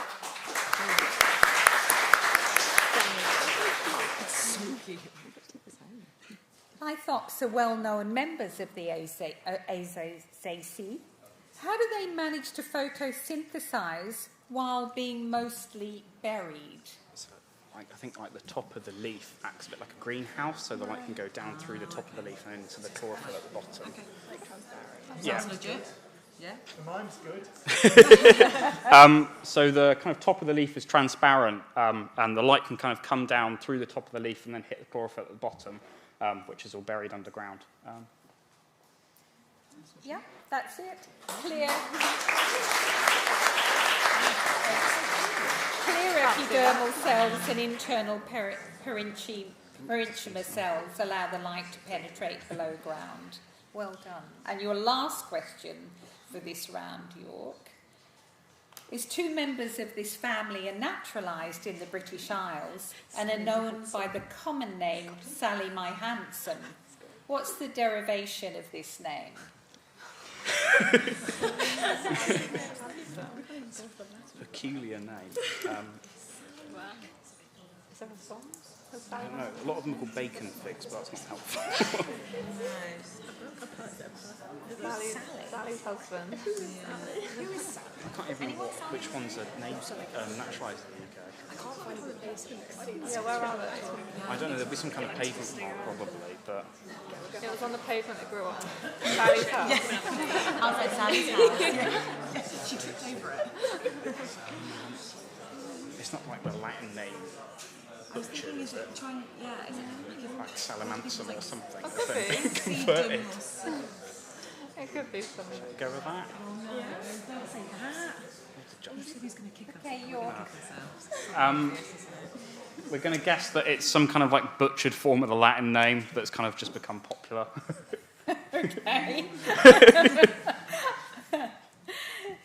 It's the corruption. Yeah. This is it. I mean, this is it.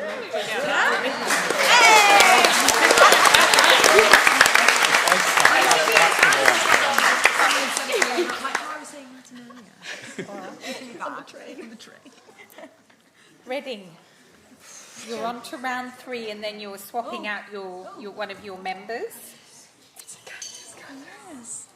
Your plant, which I believe has just been delivered to you, is Ctenocarpus pseudomacrochele, or synonym Turbinocarpus pseudomacrochele, and I'm sorry about my mashing up of that species. What family is it in?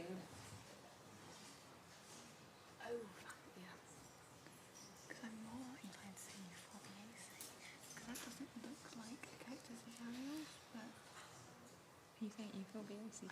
I'm not sure. You're going to have the best bet on this one. What do you think it is?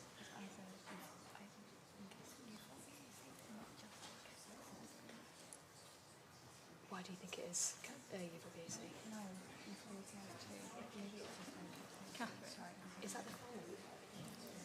Yeah, not order. Because I said it. I was like, do you think? I will go with what you think is right, because you seem to have the best knowledge on this one. Are you sure? So, Reading, I'll need your answer for this. You think it's Cactaceae? Yeah. We'll go Cactaceae. Cactaceae, well done.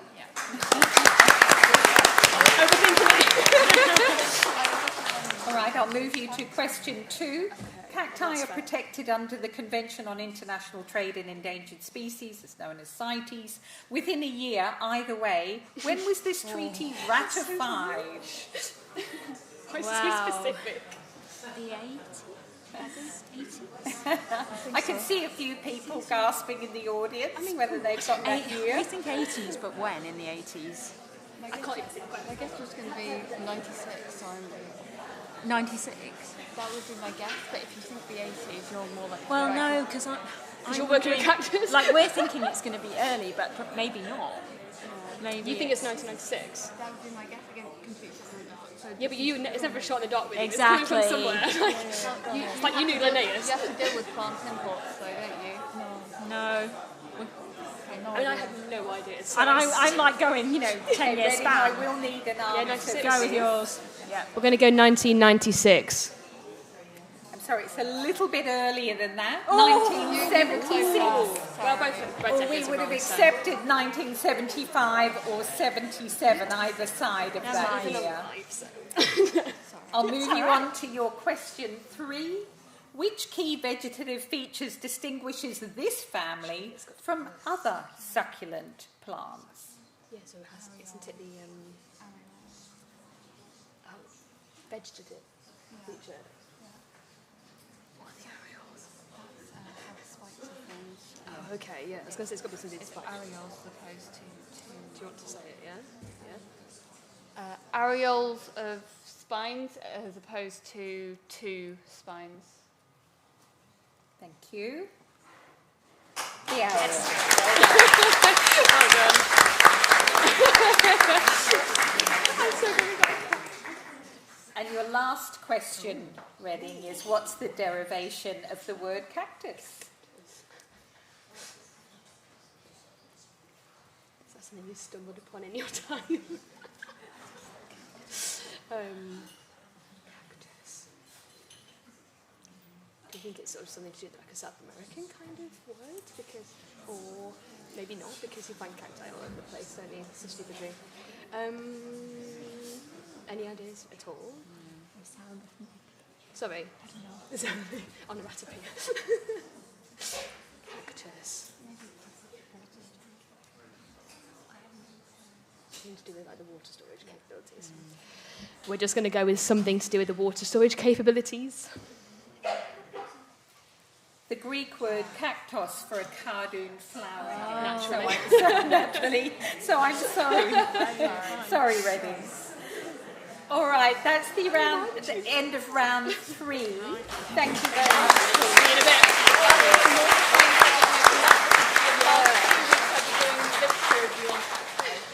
Redding is just swapping out team members. Very quickly. Well done. Welcome, new team member. Excellent. And we'll go over to round 4. And I've got questions for York, of course.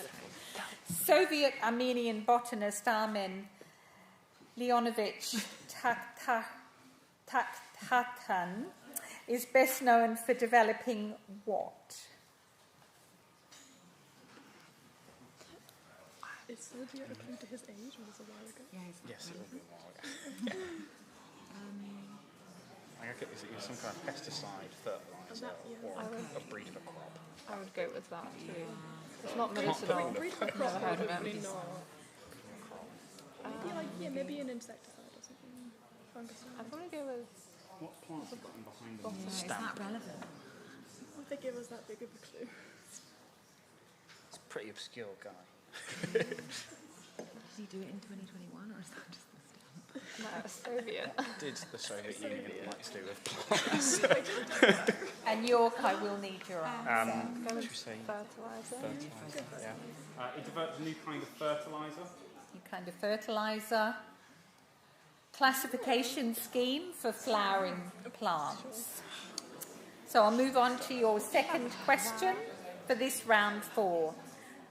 Plant anatomist Catherine Asai pioneered the use of what instrument to study plant viruses? Instrument is in like... That seemed like a scientific instrument. The one to study plant viruses. What do you use? So that's not. What's the thing you use? Protein, like the DNA one. PCR? No, we didn't. It's the bit where they move up and down. Electrophoresis. She didn't. About the protein or something like that. That's still an SDS page. So I don't think she invented that. I feel like. And I will need your answer. It's specifically for viruses. Yeah. Really high microscope. A viral assay. The electron microscope. Microscope? That's a joke. It really does. All right, I'll move you on to your third question. It's hard, isn't it, when you're deliberating whether it's the right answer? But this is a section through leaf parenchyma. What are the purple-red structures? This looks like the Orenchyma, the last one. The other just looks This is similar to the question It earlier. looks like the Orenchyma. Yeah. What else? What would you call those kind of cells? If you're a scientist, what would you name that kind of cell? What else goes in the parenchyma? You've got the collenchyma and the sclerenchyma, right? And I don't know what cells are which too. Yeah, answer. What? Go. Someone say something. Go with sclerenchyma. What? Sclerenchyma? It's like. I will need your answer. The sclerenchyma? Oh, what it's called? This one. Scleres or astroscleres. That's kind of what I was You thinking. would have made a good sign. And your last question No, is, not taking it. what is this adaptation of the plant root in Ficus familiar for? It's like holding like Rhizobacter for nitrogen fixation. They look a bit like nodules, maybe. Yeah, ficus. On the root, Yeah. and that's where you normally get them, isn't it? Yeah. Yeah? Yeah. So what do you call them? Root nodules for holding nitrogen-fixing bacteria. Yeah. We think they are root nodules for holding nitrogen-fixing bacteria. Okay, thank you. Actually, for climbing or adhesion to the surface. Sorry. Thank you, York. All right, and we'll move on to round 4, to Reading. And I'll start with you. Where in the UK would you find... lots of people reacting. Where would you find the poison garden? That's Alnwick Castle. Alnwick Castle, well done.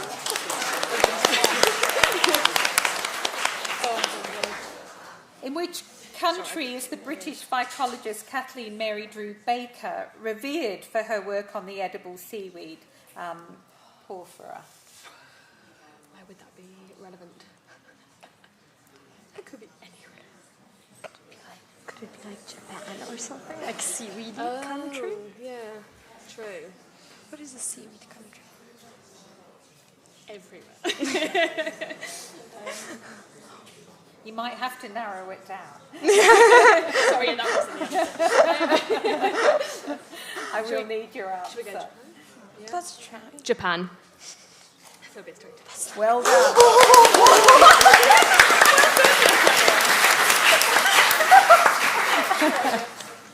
Excellent. I'll move on to question 3. Section through a monocot leaf. What are the larger white cells labelled?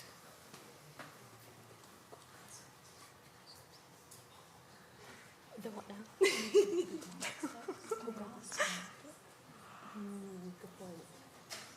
Do you want to say it, or do you want me to say it? Do you think that's guard? Yeah. Guard cells. Thinking guard cells near stomata. Can you repeat that, please? Guard cells near stomata. Bulliform cells. Okay, and your last question for this round, I'll move you on to question 4. What is the name of the type of cells, some of which are outlined in yellow? Yeah. Stomata for sure, yeah? Is that not the opening bit? Yeah?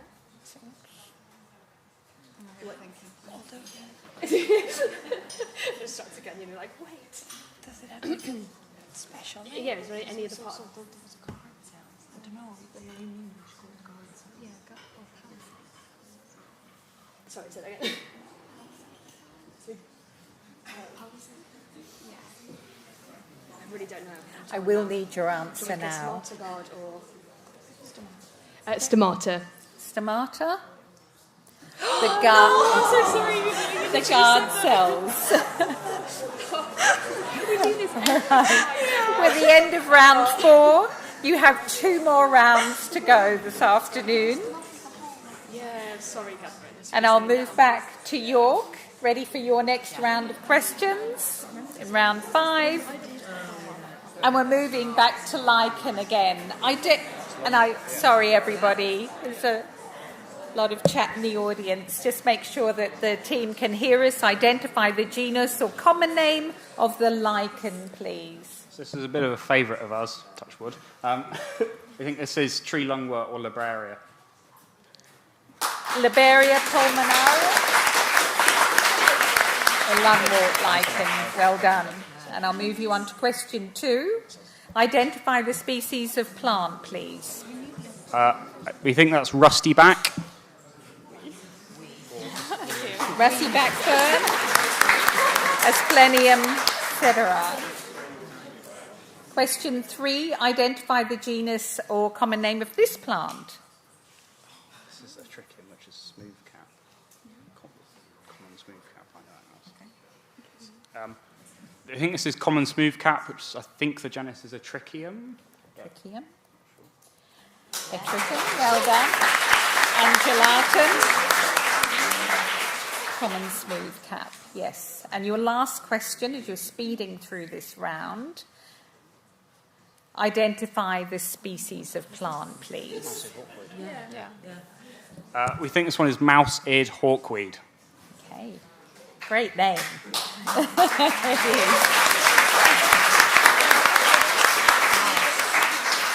Phylocella officinarum. Well done, York. All right, Reading, you ready for round 5? Identify the genus or common name of the lichen. Cladonia robuscula. Cladonia rangiferina, yeah. The reindeer lichen. Identify the species of plant, please. Polypody? Can you say that again, please? Maybe it's polypody? Blechnum spicant or hard fern. I always say go with your instinct, to be fair. So take your time if you need it. Question 3. Identify the genus or common name of this plant.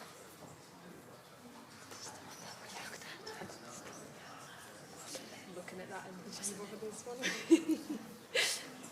Wasn't it like a time mouse or something like that? Yeah, but like what was the first thing? Wasn't it some golden mouse or something? Yeah, do you know the common name of it? Just time weed?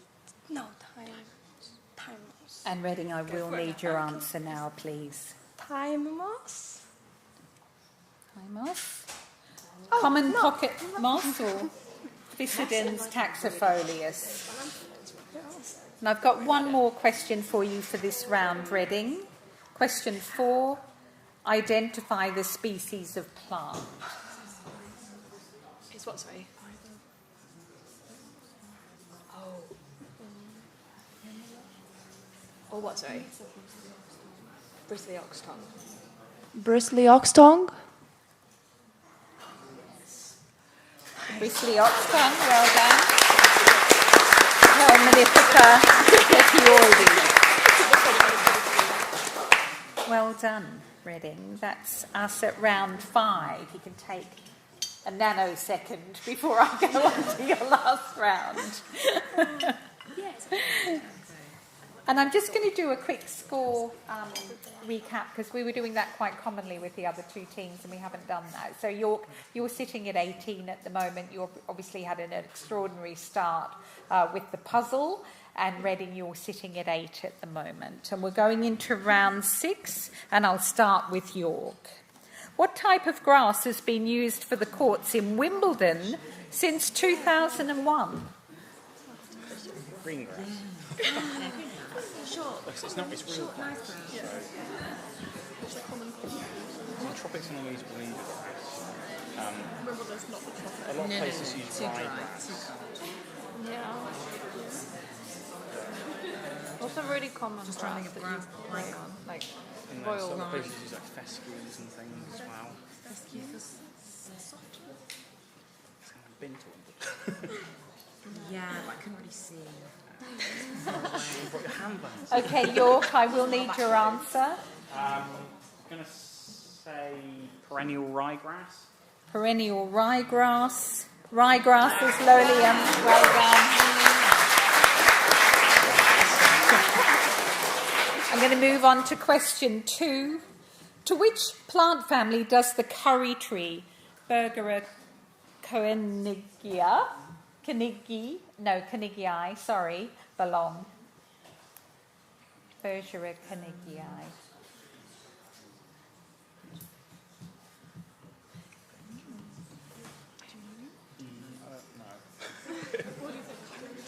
It's kind of What else is like a curry tree?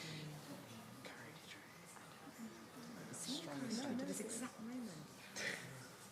Great time to see your first. And I will need your answer, York. Myrtaceae, so it smells quite strong. Myrtaceae. Myrtaceae, Rutaceae. Sisters. Those oil glands in the leaves, but yeah, similar feature in both families. Thank you. Question 3. According to legend, what collection of trees, shrubs and vines was assembled in Iraq for Queen Amatus? It's not the Hanging Gardens of Babylon or something, is it? Yeah, I think it is. The Hanging Gardens of Babylon. Well done. The Hanging Gardens of Babylon.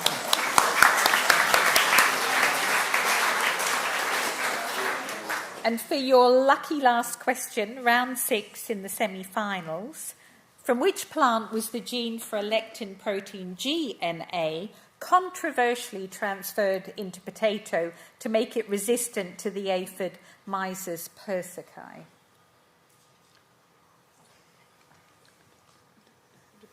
In which plant? From which plant?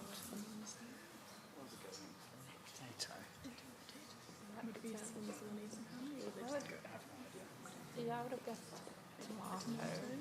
Only because they're similarly related. Most people work on tomato. Tomato. Snowdrop galanthus species. York, thank you very much. That's you finished your round. Oh.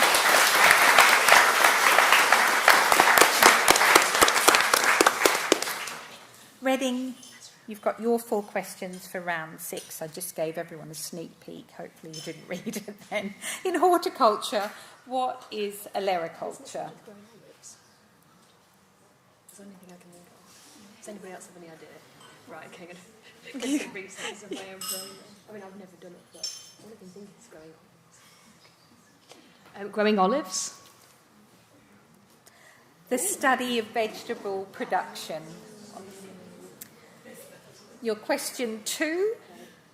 To which plant family does cinnamon, Cinnamomum verum, belong? I swear you said it earlier, too.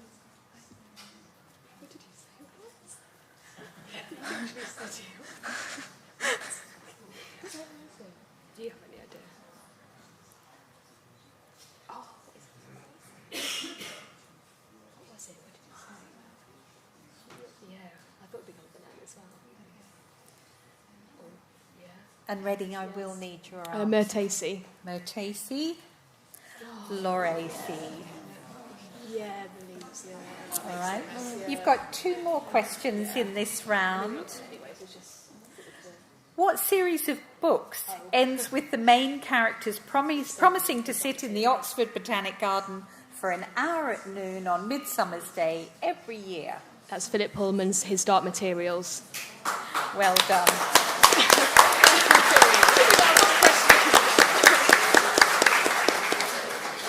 And I'm going to ask you your last question for round 6, and this is your last question for the semi-finals. The alkaloid areculin is used recreationally as a mild... I was practicing this all morning. Parasympathetic. Oh my goodness, stimulant. But which plant produces it? You can read it on the board, everybody. A mild stimulant. What kind of mild stimulant? Is there a cleaner name as well? What do they say? Yeah, does that ring any bells? What plants would have mild stimulant? Cannabis, caffeine. Oh, parasympathetic is relaxing. We've got the parasympathetic nervous system. So do we think it's weak, cannabis? Yeah? We'll go cannabis. Cannabis? Why not? Actually, it's the betel nut or erica nut. Oh, yeah. Oh, well. All right, that's taking us to the end of round 6 and the end of the second semi-final.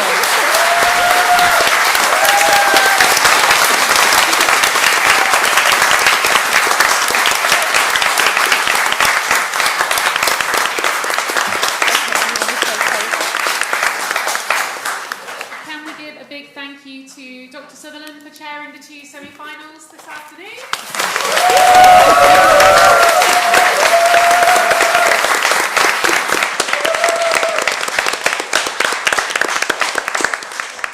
And congratulations to York. Well done on that semi-final. Commiserations to Reading. We have got a tight coffee break, okay? So, we need to go to the Shulman. No, we're in the Shulman. We need to go to the dining hall, which is back down that corridor, and on your right there is coffee in there for you guys. We need to be back here in 20 minutes. So, we are late. Sorry, guys. Well done, Thank you. Cool, yeah, well done, everyone.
Well, I hope in a second we're going to... Oh, no. Yeah, you can start showing the PowerPoint because we're just looking at something. There you go. Not very informative.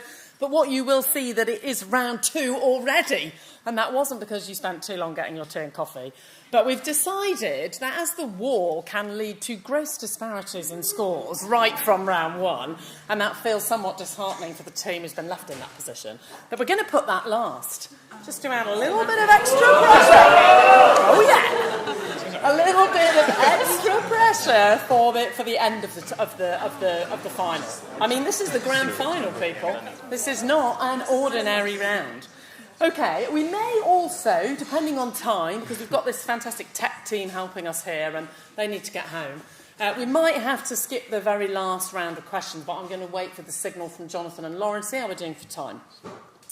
Because it's the final teams, it is going to be a little bit more under pressure, right? So I'm going to read the questions a bit faster, and you're only going to have 30 seconds rather than 45. That's from the time we start reading the questions before I'm going to be going, come on, I need your answer. Okay? So get yourselves up. This is going to be a slightly more pressurised, because it is the grand final after all, right? It's the grand final. So let's just remind everyone who we are. So my name's Lindsay Turnbull, I'm hosting this. If you want to know more about me, you can Google me.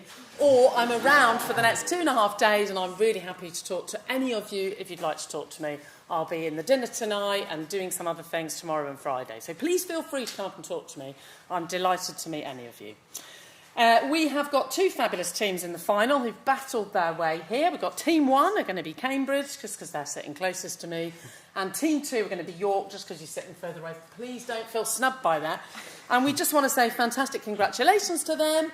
And also commiserations to Reading and Kew, who I thought did brilliantly, right? They were all brilliant. I was listening to the questions thinking, I don't really know the answer to very many of them, as I'm sure many of us were. So you've all done brilliantly. Let's give everyone a big round of applause.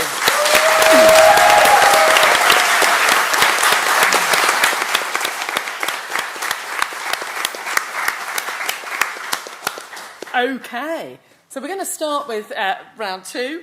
And the questions are for Team 1, so that's for you guys, Cambridge. All right, so I'm going to put them up, so you can probably read faster than I can talk. So start reading. So this is your first question. There is a particular type of plant that is thought to have evolved independently at least 12 times. They make up 1% of all angiosperms. That's 4,500 species in total across 20 different angiosperm families. What type of plant is this? So we're not looking for a taxonomic group here. What do we think it is? Parasitic. Okay. Parasitic plants. Parasitic plants. Let's see if they're right. And they are right.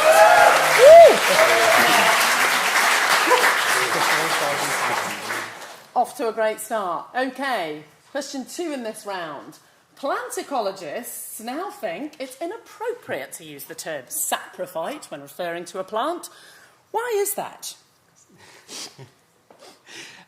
It's because they're actually mycoheterotrophs, so they're parasites of mycorrhizal fungi.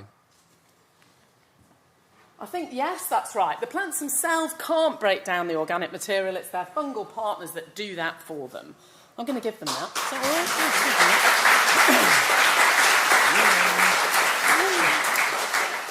right? Excellent. Question 3.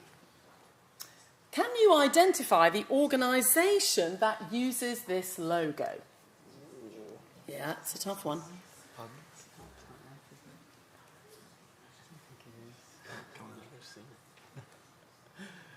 I have no idea. Usually on packaging. No. That's not what I was No. It has that kind of vibe, doesn't it? It's got a kind of vibe. A packaging vibe. Yeah. Okay, I'm going to have to ask you for your answer. Just plant life. Okay. Plant life. It says plant life, but the answer is plant heritage. Yeah, that's right, that's national collection. Plant heritage are devoted to garden plants, and they curate all those national plant collections and things. So a bit of a boo hiss from me as a plant ecologist. Anyway. All right, so question 4. In soil science, soil scientists like lots and lots of words. So what is defined as a natural subsurface soil layer with low or very low hydraulic conductivity which differs in physical and chemical properties from the soil immediately above or below. Okay. A pan. Yeah, so all those words comes down to that. A pan. A pan. Very good.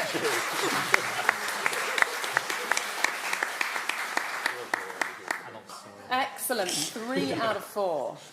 And I think that's it for you guys. So, York, it's over to you for your round 2 questions. Okay. What general term would we use to describe something like the three-way relationship that's occurring here between some achlorophyllous orchids, some ectomycorrhizal fungi, and some photosynthetic host plants? What general term might we use for a relationship like that?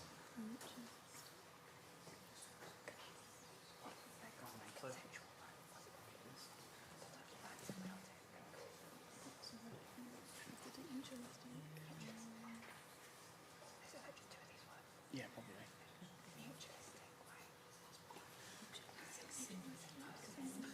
No. Okay, I need an answer.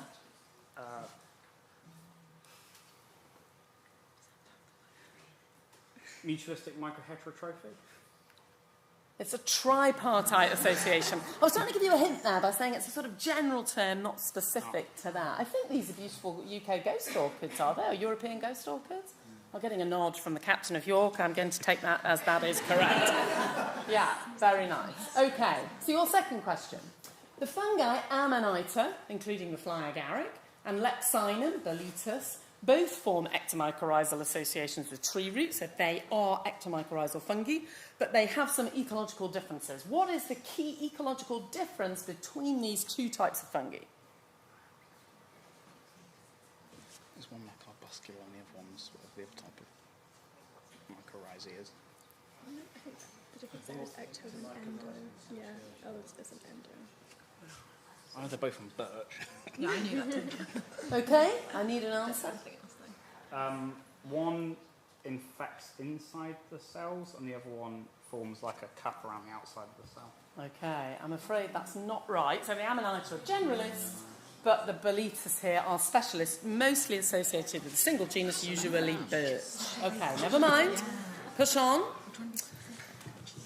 Here's another logo for you. Do you know what organisation this is? Is that so?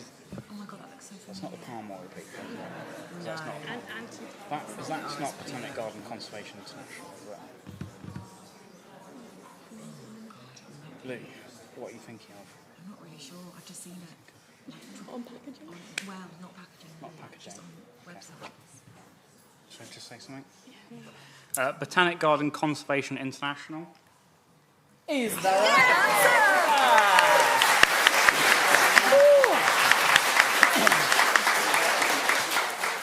And their mission is how to best conserve wild plants through botanic gardens. So a big yes to them, I think, as opposed to garden plants.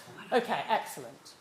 So your question 4, once again, the soil scientists with their pithy definitions, as a type of soil that developed under conditions of poor drainage, resulting in reduction of iron and other elements, and in grey colour and mottles.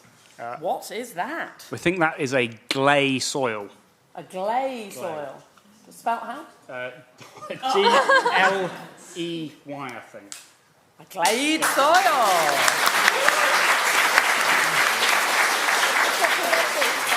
Brilliant. That is the end of round 2, at which point Cambridge have 3 and York have 2. So it's pretty close. All right, let's move on to round 3 and we will come back to Cambridge. All right, Cambridge, ready for this? You have got a plant. We may have a real version of it. I think we do. It is Senecio squalidus. I know, what a lovely name that is, hey? To be blessed with a name like that. In what year was this plant introduced to the Oxford Botanic Gardens? And I want your answer to the nearest decade, apparently. It was somewhere around the 30s and 40s. Also, one of the parents is from Etna. Okay. Maybe both. So say 30s or 40s. If you say 35, I'm going to say 30s. Oh, it's the nearest decade. Yeah. That's true. So maybe 35. No, I don't. Okay, no. Okay. What are you going to give me? 1930s. 1930s. It's the 1710s, I am afraid. I didn't know it was that old. Yeah. I get why we should know that. What year it came It to was Botanical. brought to the UK by Francesco Cupani and William Sherard, and then Jacob Bobart the Younger. What a wonderful Oxford name, brought it to the Oxford Botanic Gardens. All right, where was it brought from, though? So this plant was brought from somewhere. Where was it brought from, Cambridge? I think it was Mount Etna in Sicily. No, Italy about it. Well, in Italy. Yeah, just stick with that then. Okay. Yeah.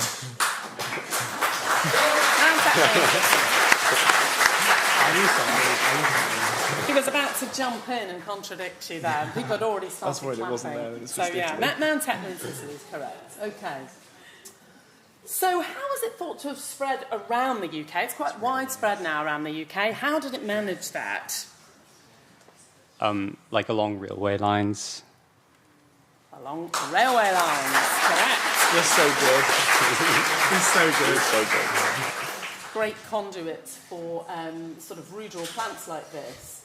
Okay, so Senecio squalidus is also one of the parent species of a new aloe polyploid called Senecio cambrensis, but obviously it has to have another parent. What is the other parent species? I'm not sure.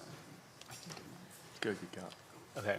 Yeah, I think it's Senecio vulgaris. He's right.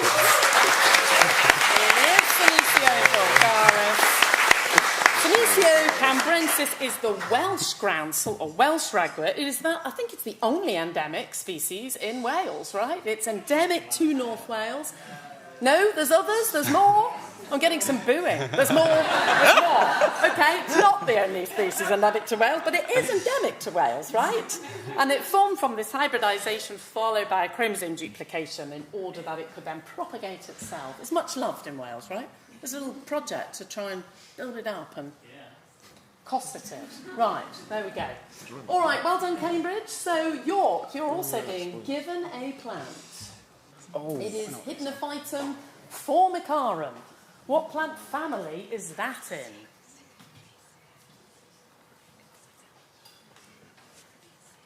It's got whorls of leaves, slightly. Well, not quite, but Do you want your hand lens? it's got the weird little kind of coffee-like fruit things. Yeah, it's definitely coffee. Rubiaceae, then? Go for it. Rubiaceae. Rubiaceae is right. Oh, yeah. Excellent. It's called a baboon's head. That's one of its common names. What is the origin of the word Hypnophytum? Aren't these the ant plants that the ants live in the little hole in the... There's like a nesty thing in the bottom. I mean, maybe.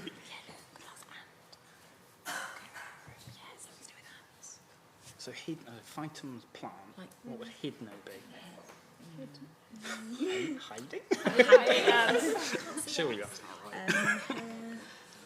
What Hydno Hydno? comes from water, doesn't it? Yeah, I was thinking like hydro. Is that not hydro? Okay, sorry, you've got to need an answer. What do we do? Storing ants. The ant Okay. store. So it's like relating to the kind of bulbous maze structure on the bottom, so like kind of maybe hiding. Hiding plant. Is that what you're saying? Okay, not quite, but you'd identified the right feature there. So the hydnon or hydnon is the tuber, and phyton, as you said correctly, is plant.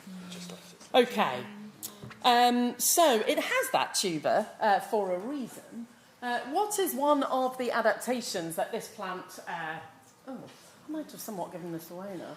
To encourage a mutualism with ants, because one of its other common names is the ant plant. So the tuber inside is like a maze, a bit like an ant's nest, and that gives them their kind of suitable habitat to kind of raise their colony in. Okay, good. I think I can give you that because you didn't just say a home, but you also described it in great detail. Excellent. It also has extrafloral nectaries, which a lot of plants have. They have these mutualisms with ants. Okay, so that's great. But what's in it for the plant, right? It makes this very expensive tuber. It's a huge investment for the plant. What do the ants bring to the plant? Or one benefit, please, that the ants bring to the plant.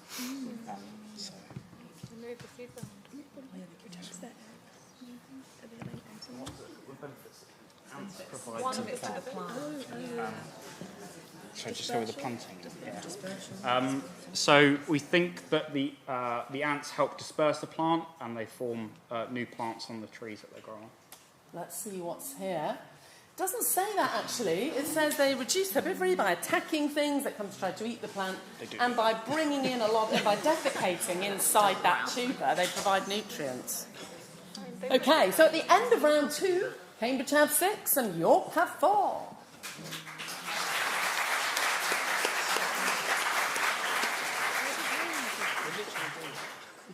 All right, ready, Cambridge? Ready for round 4? Yeah. Okay. So this is an insect, the citrus longhorn beetle. What type of plant tissue do the larvae of this beetle feed on? Wood. Wood, okay. It's the vascular tissue of trees. Are we going to give that? I'm looking to you. It's the vascular tissue. I think he's going to give it you. He's going to give it you. Yeah, the vascular tissue of trees. He's giving you that. They form leaves and larval holes and they can fill the tree. Okay. Yeah. And this is a pathogen, Pneumoniopsis ideacula, I think. Which plant genus does this thing go for? Which plant genus is this a pathogen of? I wonder is it rubus, because rubus idaeus or ideacula. Maybe. That's the best guess I have. Okay. Rubus, maybe. Well done. Yeah. All right. Well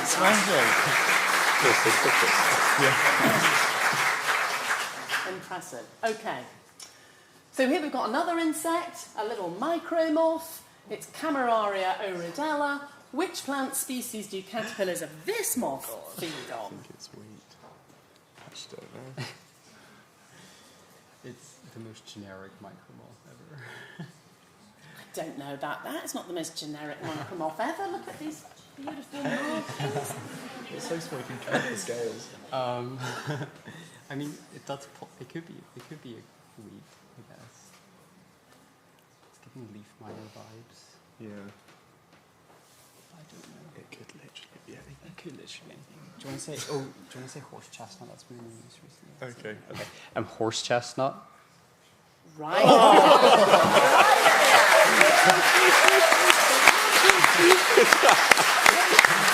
It's been in the news. It's been in the news, you know. They're taking it to the wire there. Correct. That is the horse chestnut, the moth that produces the little caterpillars are leaf miners. Horse chestnut leaf miner was caused by the caterpillars, which don't seem to have been too devastating this year. Yes. Okay, what is the observatory project? Is that a phenology one? I've actually no idea. I feel like that's a phenology project. Would make sense. Okay.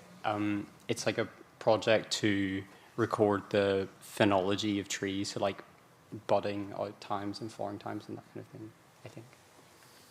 Afraid not. Oh. It is a citizen science project to spot new pest and disease threats to UK trees.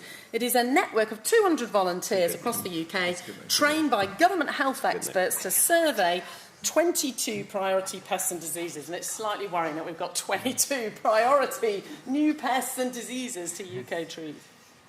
All right, well done, Cambridge. Round 4 then, ready for York. Okay? Right, so here we also have an insect. This is the larval stage of the fall army worm. It's also a Lepidopteran. What does it like to feed on?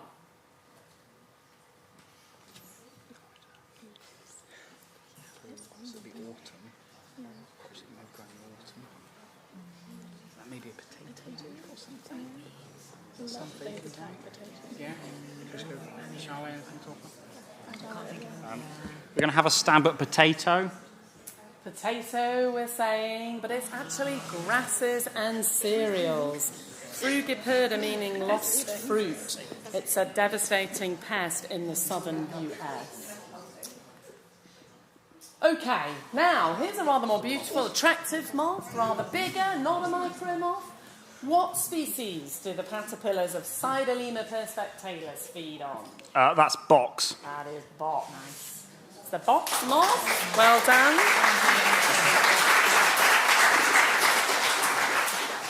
And it's eaten my hedge, so I'm not very happy about that particular moth. Okay, so now we again have a pathogen, On what part of the maize plant do infections by Ustilago-Maydis start? Where do they start? That's not the thing that makes the weird lumpy bits on the corn on the cob bit. Because I think it's a water mould, and I think, you know, when you get those corn on the cobs and they've got that big grey lump on them. I think It's water that start on the roots, like getting soil. Or would it be like Probably start where you're saying. Yeah. The localization. So we're going to say kind of the kernels of the coreopsis of the maize. The answer is the ovaries. I think that's pretty, yeah. It's good. Oh, we're doing some nodding. Yes, we're going to let you have that.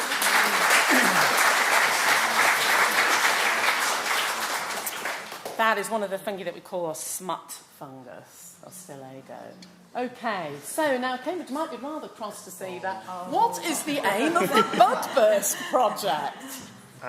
This is to help monitor the phenology of tree species. Yes, it is. Another citizen science project to observe seasonal changes in plant phenology. That one's run by Chicago Botanic Garden, and instead of having 200 volunteers, they've got 34,500. They're much bigger in the US when they do these things. Okay, and that is the end of round 4, at which Cambridge have 9 and York have 7.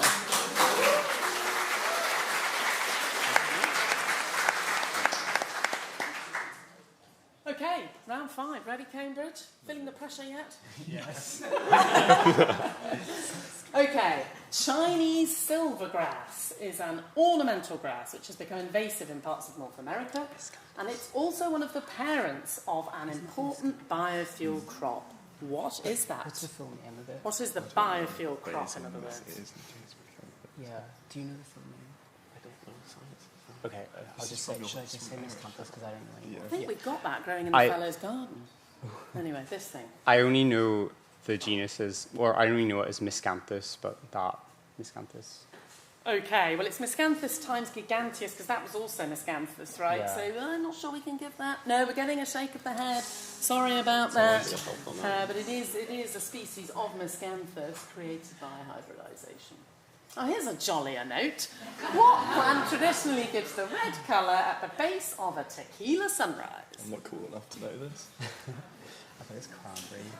Feels like it would be cranberry and orange or something like that.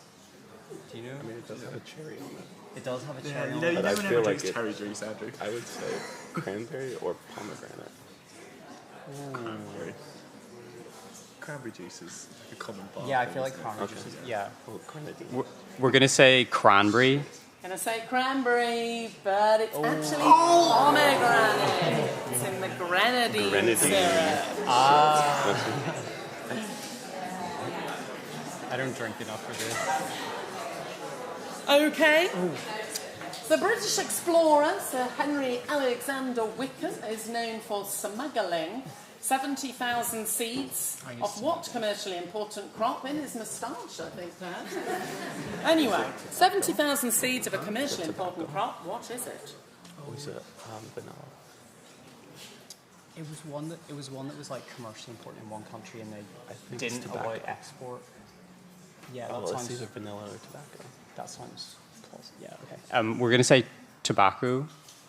But it's rubber. Oh, I didn't have that one. Rubber from South America. You know, the Mayans and the Aztecs had the first rubber balls and the first games. They used to play these sport, which I think was a pretty deadly kind of sport, with a massive rubber ball made from rubber. Okay, what colour dye is produced from this plant? Weld, Reseda luteola. It's a pretty common weed, right? What colour dye can we make from that? Yellow. Yellow is correct. And you can mix it with woad to make Lincoln green. Who knew that? Weld actually is cognate with yellow. Oh, right. That's it for Cambridge's round. Well done, Cambridge.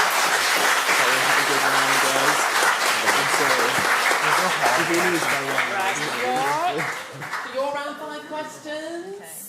So, here's this guy again. He's very popular today. The Greek botanist Theophrastus claimed that fields of wheat plants could be transformed into another species of annual grass. What is that species?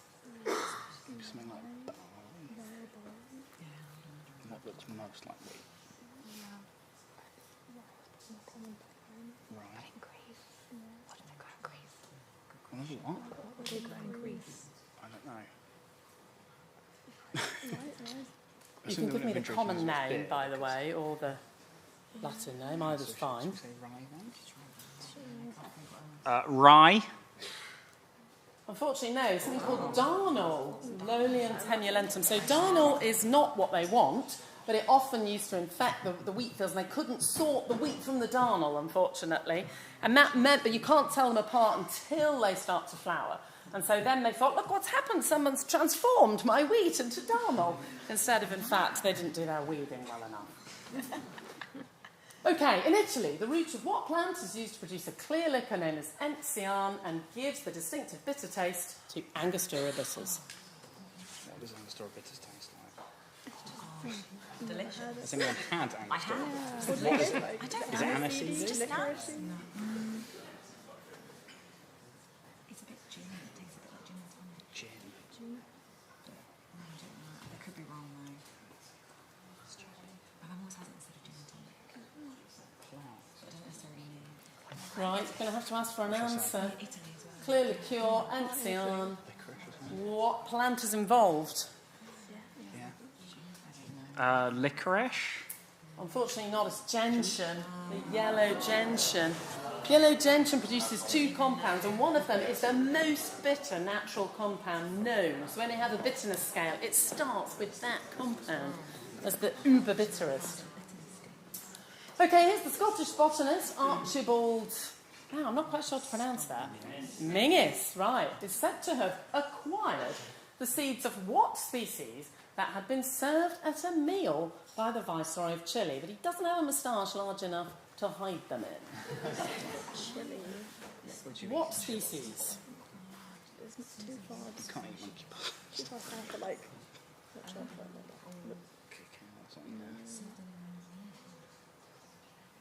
Something like grain, maize, corn. Can I have to ask you, I'm afraid? Should we go with? Should we go with comment? Maize/corn. Unfortunately not, it's the monkey puzzle. He said it wasn't that. Bit of tension in the team there. Araucana. It's like pine nut type. And they're basically like really big pine Not nuts. exactly. And apparently you can eat them. And people have even postulated that we could sort of cover Scotland in them, because apparently once you get them established, or you've got to invest a lot of time, they then produce absolutely shed loads of pine nuts, which are obviously rather valuable. All right, here's your dyeing plant. What colour dye is produced from madder? Rubious, right?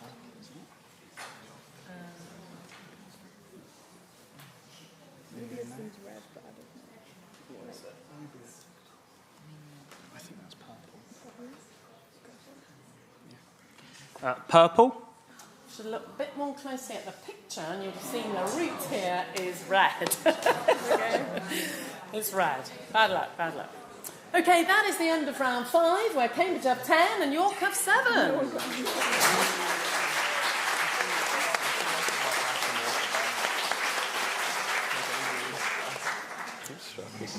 Right, so I think this is going to be the final round before the exciting wall finale.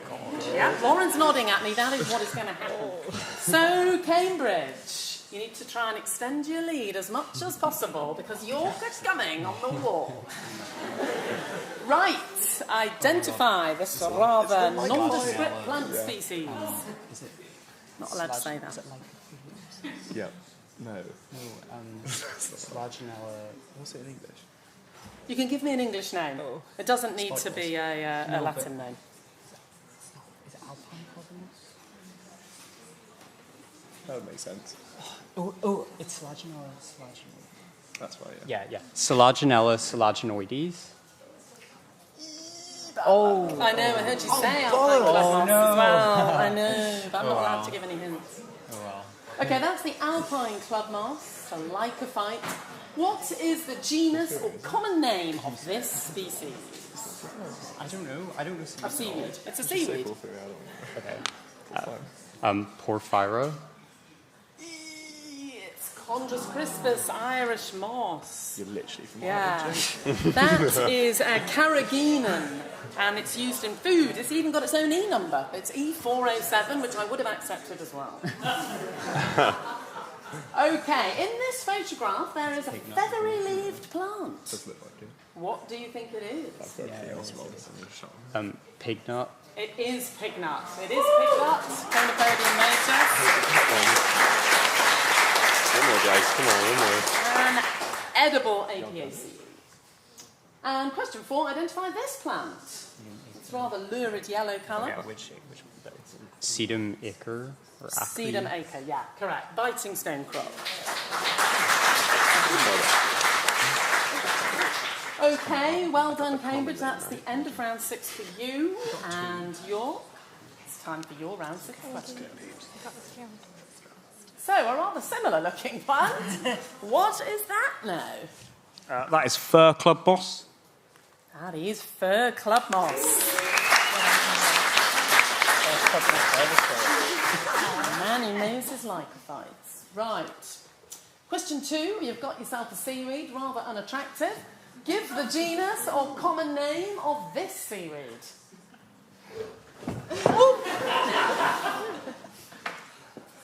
I think it's lava. Lava. It is porphyra or lava.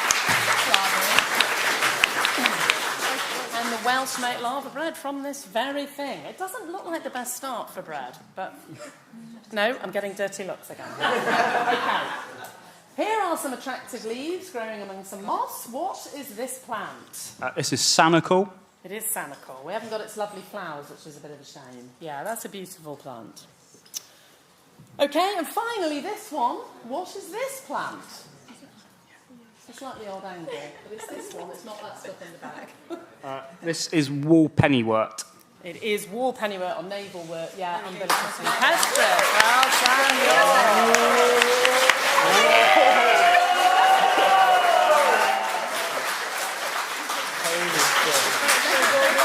At the end of round 6, Cambridge have 12 and York have 11. Well, congratulations to both teams. You did really, really well. I might just have to do a small amount of getting out of this PowerPoint to go to the wall. Yeah. I think there's even a TV programme, The Wall, isn't there? Right, let's get back to slide 1. Oh, no. Oh, yeah, we just need that. Okay. Okay, and if I click that, is it going to show up straight? Welcome to the grid. Right, we'll just give people 3 seconds to catch their breath, right? Right, people. Are we ready for the wall? How much do we want the wall? Are we going to chant? Are we going to chant the wall? The wall! The wall! Okay, Cambridge. You need to select someone to come up. And I'm going to step away. This is your thing. You just have to press start. You will be Do I have to get it out of that? Okay.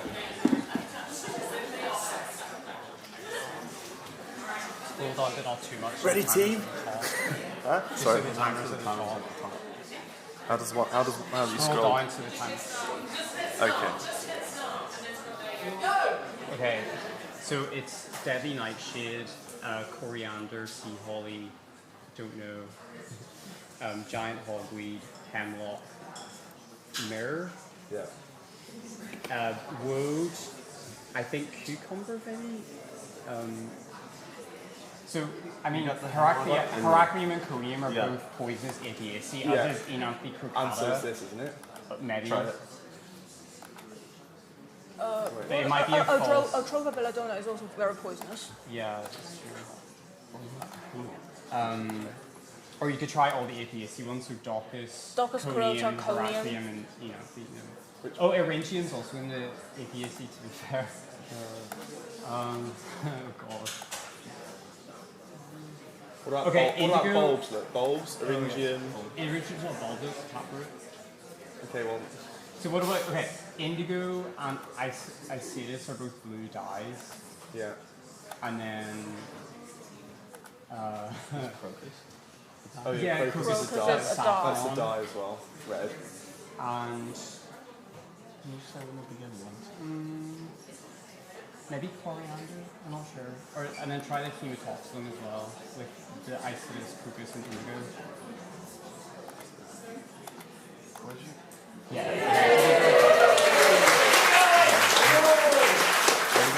So atrupa, chromium are like famous poisons. Poisonous.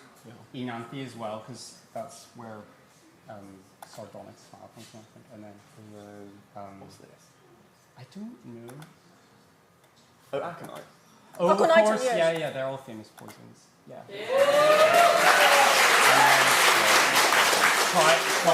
Look, myrrh. Just remember to click more yeah. carefully now. You only get three clicks only. And then coriander for scent. Oh, yeah. Okay. Try apiaceae, maybe Eryngium, Daucus, coriander, and Heracleum. I don't think we've tried that. Heracleum. No. Okay, I don't think it's going to be apiaceae then. So cucumber and carrot. That's not cucumber. Is it not? Oh no, that's We've only got cucumber. 34 seconds, guys. Don't want to make you panic. We have fragrances, so some of the flowers and aromaticals. Yeah, but what's the fourth? I don't know. I don't know that there is one. Or seaside. 20 seconds. What has umbels? Oh yeah.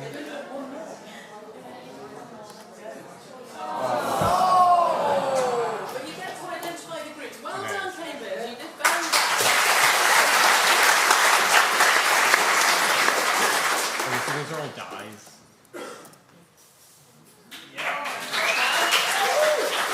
Poisons, famous poisons.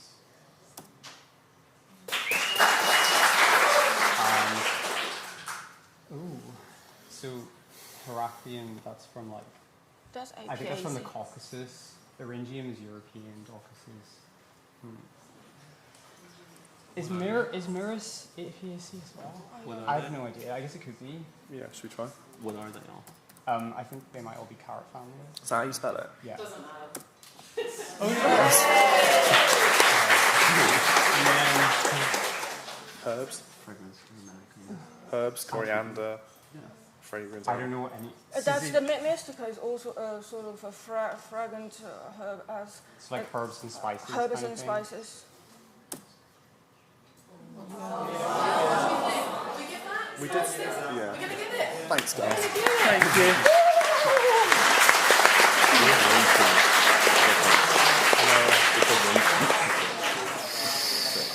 Unbelievable.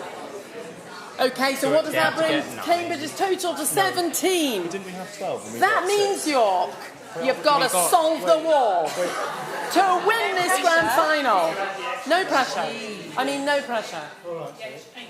But you've got to solve the war. So we have to solve the war. We have to solve the war to win. I think so, don't they? Yeah, Have I done the maths right? Have I done the maths right? I can add up, it turns out. Right, ready for this? I'm not sure whether I am. No pressure. York, welcome to the grid.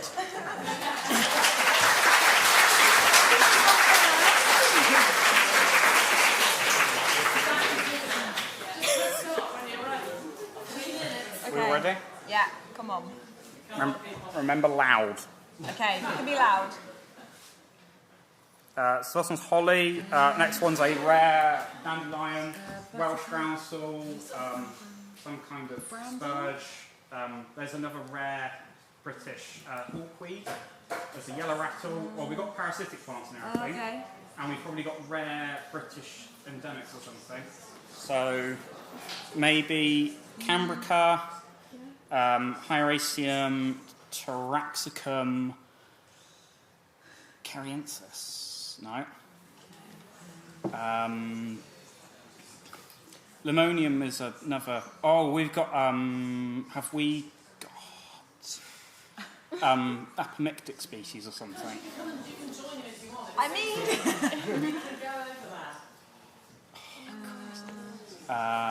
Let's have a go at. Things that are yellow. 3 are yellow, my friend. Parasites. It's a holly. Isn't I like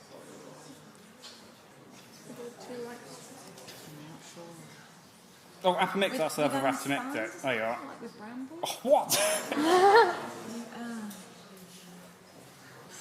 Click. Is that... Oh, what? Oh my god, this is so hard. I literally don't know.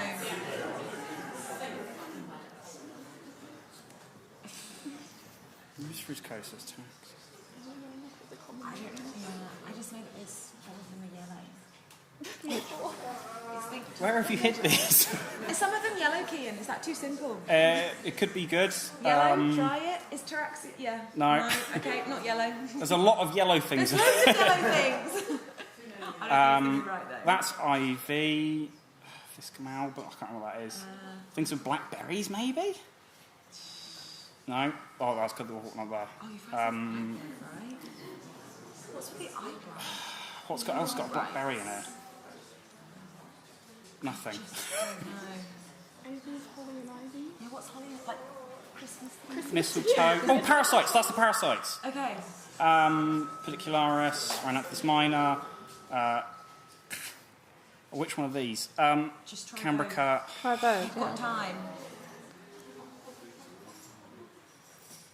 Yeah.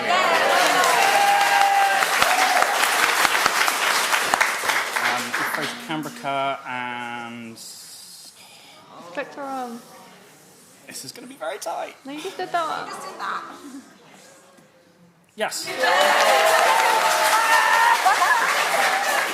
Let's go. Oh yeah, it's okay. Quick. Just go. Just do it.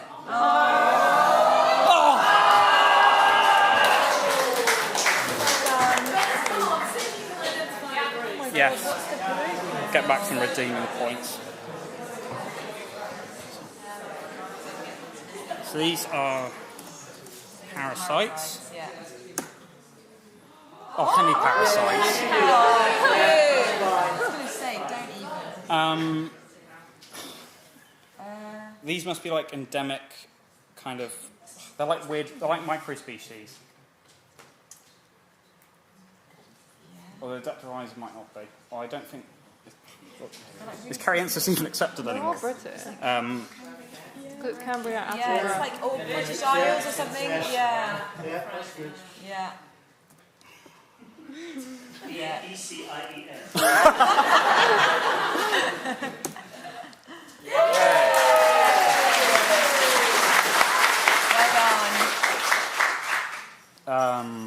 Bramble, we've got, I can't remember what Oricomis is, some kind of buttercup. And then Oricomis is Goldilocks buttercup. what's Limonium? Limonium is like a sea lavender, and Traxcon plastrae is marsh dandelion. Common flowers. Yeah. You can't be all of them. Maybe apomictic. Yes. Oh.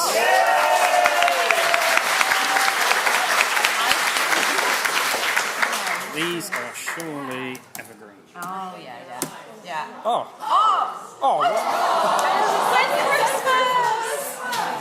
Oh, that was a joke. You did a great job. Great try.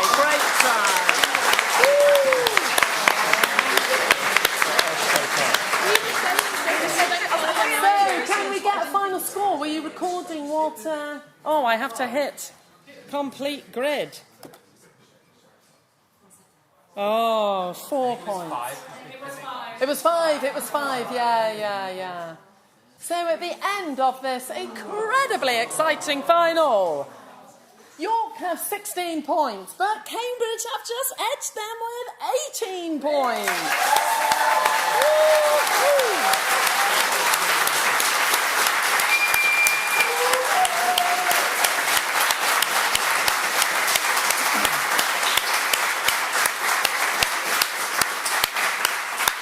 Amazing. Lauren, over to you. Give her the mic. Give that girl the mic. Whoa! All right, hello guys. So we're going to have a real quick comfort break. Unless you are giving a student flash presentation, I want to have a quick chat with you whilst we get ready to do our prize givings. So Comfort break, go now. If you're doing the flash presentation, come see me. Thank you.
make a start on the prize giving.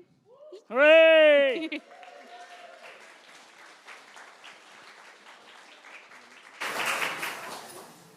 And can we get these ones up now as well? Thank you. Okay, we want to say a special thank you to the SBI, who have kindly supported BUCK this year and have offered prizes of 1 year's free paperless student membership for all BUCK 2024 quarter-finalists, semi-finalists and finalists. So thank you to them. And we're going to ask Paul Ashton to say a few words, because are you the new president or incoming new president? I'm the president-elect. President-elect Paul Ashton. Could I also ask if there are... Basically, this goes to any of the quarter-finalists, semi-finalists, finalists. It'd be quite nice to have a photo. I know it'll be a bit of a faff, but anyone who is in the quarter-final and today, please come to the front. And Paul will say a few words. Yeah, thanks, Jonathan. As he says, I'm the president-elect of the SBI. I'm hoping that's kind of the Kamala Harris president-elect rather than Donald Trump. Time will tell. Who knows what happens once I get into power. The SBI is a fantastic organisation. Of course, I would say that, wouldn't I? But I think in terms of driving and developing education, it's a really fantastic society. I know you're all hard students, but there are also fantastic grants available, so I advise you to have a look at that. And I think if you do join, you're already, if you're a quarter-finalist or above, you're already a member, a digital member for a year. And who knows, when you're in this competition again, you probably get full marks in the final round, I think, if you're a PSBI member. So congratulations to all the prize winners, all the contestants. It's been a humbling experience being sat at the back. I don't know. So yeah, well done. Congratulations once again. Okay. Maybe the easiest way to do a photo op is all of you who have competed today or in the quarterfinals, please stand. And maybe we can have a photo. So all of you plus others who can't be here are receiving the BSBI online membership, and congratulations.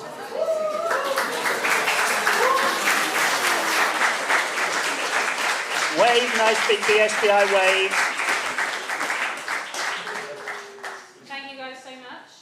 We would also love to thank the Field Studies Council, who have also offered their support and are offering prizes to all students that got through to round 2 and beyond. They're also going to be with us Friday, doing some fun activities in the Botanic Garden. Pelagic Publishing is proud to support BUCK 2024 too, and we have got copies of Frustrating Flowers and Puzzling Plants for the winning teams. So thank you to Pelagic Publishing as well. So, thank you.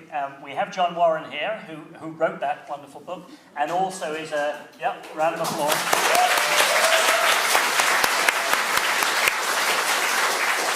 And we do have those copies of the book will be coming to you, to the final, to the champions. But we do have the FSC prizes, which it would be quite nice to hand out now. Yeah. And John, maybe you could say just a few words. So we've got prizes for those, for Kew and Reading. Semi-finalists, we've got runner-up prizes per person, and of course we've got winner prizes. And they all the piles get a little bit bigger as we go through. But it's all lovely stuff. So these are all ID aids from the Field Studies Council. I'm proudly wearing my FSC lanyard to show that I do have links with this organisation. I'm not just butting in yet again. So it's another sort of fabulous organisation. So the grants that Paul just mentioned from the BSBI are often awarded to students to attend some of the courses. So they've got lots of great training courses if you're interested in particular sort of plant groups. So I recommend those, as well as the sort of literature. There's lots of good publications, some of which we're going to give out. John, can you point out those grants are up to £250 for anyone who wants to apply for them? There you go, there's a commercial break from the BSBI. Thanks very much, Louise. Yeah, so I'd recommend applying for those grants and using them to attend FSC courses, and other courses are also available. So I do have here that obviously we'll be looking at the champions and the runners-up shortly, but I have prizes here for Kew and for Reading, the Field Studies Council leaflets, and a little extra chalky prize. So shall we bring Kew and Reading down, please? Yes, please.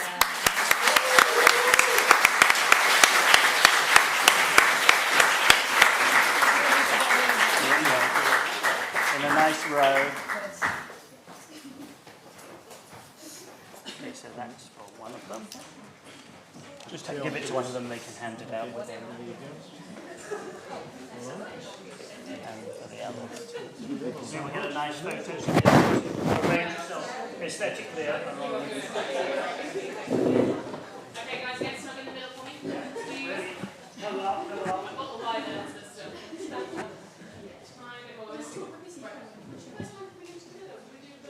Yeah, lovely. And make sure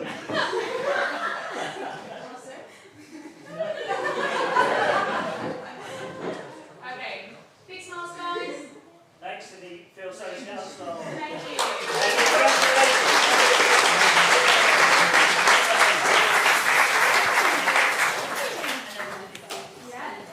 Semi-finalists? Yeah. The runners up, yeah. Runners up. Can we now invite the runners up down, please? Can we please welcome back York?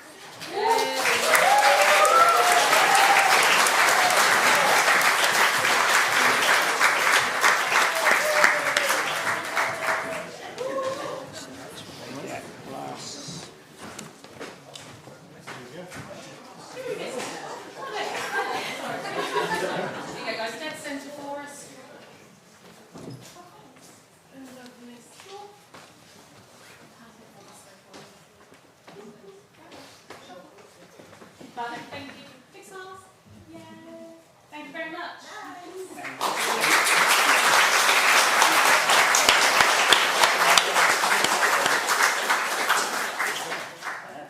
And one moment, let me just hand this out. I I'm went too to the speedy. pain of writing this so that you'll get a proper one. So I've just. But you also get gift tokens. So I'll discuss with you what kind of gift token you like. So you get the FSC, obviously the BSBI, and gift tokens. So I will be in touch. Thank you very much. Congratulations. Thank you.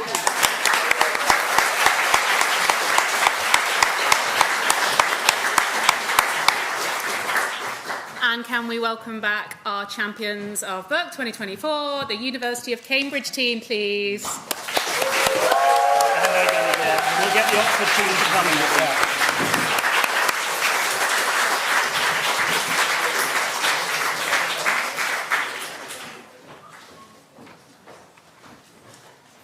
You'll get a proper one.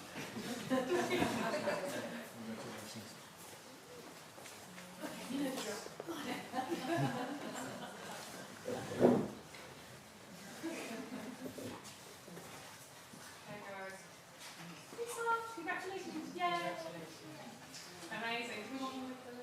Okay, and so of course that now leaves us for the trophy handover. John, maybe you want to say a few words about the trophy. And here's last year's winner, two of the last year's winning team from Oxford, to hand over the trophy to this year's winners. Right, yeah. Those of you who've not seen the trophy before, this is the Sidney Thomas Trophy, named after Sid Thomas, who was an academic aberration and was involved in writing questions from the early days. And we also point out it's not just any trophy, it's based on the W10 woodland community. So that the timbers in it represent the species that you'd expect to find in a woodland in the relative proportions that you'd expect to find them, at the height that you'd expect to find them in the canopy. So it's not just any random trophy. And with that, I'm going to hand you over to the Oxford team to do the presentation. Yeah, of course. So well done. Facing those walls, we were saying that that is a terrifying new addition. And we do not envy you one bit. But yeah, amazing team. Did absolutely great all the way through. So you should be very proud of yourselves. Do you want to say anything? No. Oh no, here's to Cambridge next year.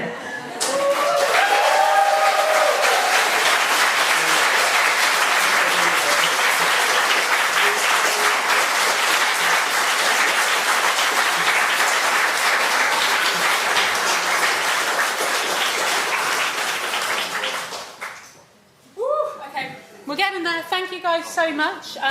You can leave the trophy at the front if you'd like, or take it with you. You must keep it safe. That is the only rule. You'll have to have your university inscribed, and then it will be. We'll do a handover. We'll box it up and send it your way. Right. Okay, I believe next on our prize giving list is the team name competition. Yeah. And so.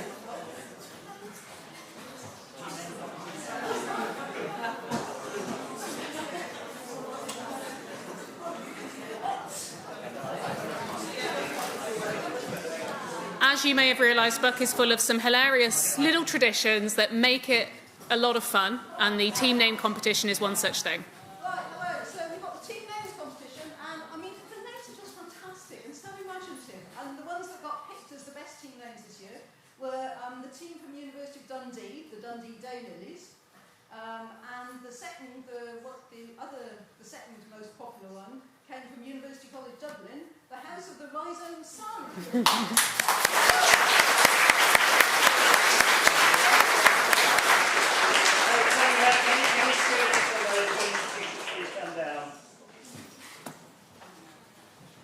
And a photo opportunity.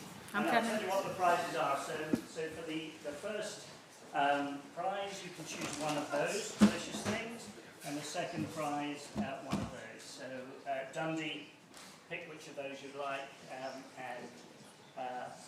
run us up. Pick one of those. Have you guys, is this all Dundee, yeah? Yeah, it's all green one. Smile. Lovely. Good job, Keith. Select one of these. You're only very Thank you, guys.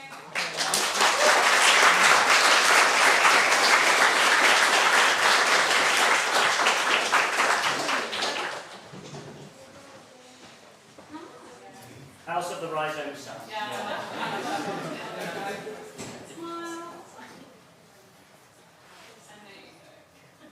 Brilliant.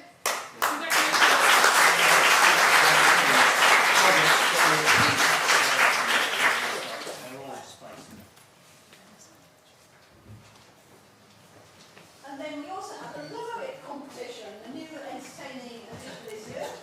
And so the winner of the Limerick competition by popular acclaim was the University of Dundee team. And we worked for Limerick, if you like, as they come back to collect their prize for the Limerick. Yeah? And the runners-up were Anglia Ruskin University. So if there's anyone here from Anglia Ruskin, can they sort of get themselves out and ready to get their prizes? And I'm excited for Limerick.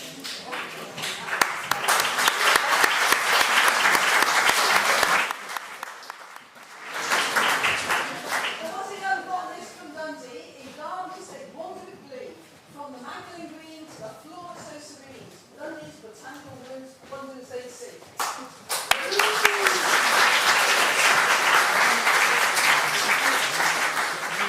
And then the Anglo-Ruskin rubric is, there was a young botanist from Anglia whose clothes could not have been spanglier. When out in the fields, they could not be concealed from a bull that had never been angrier.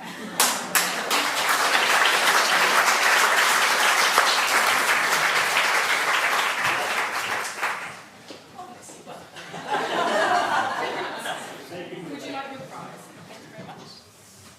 Anyway, fantastic. I love the Spangler. Yes, thank you very much.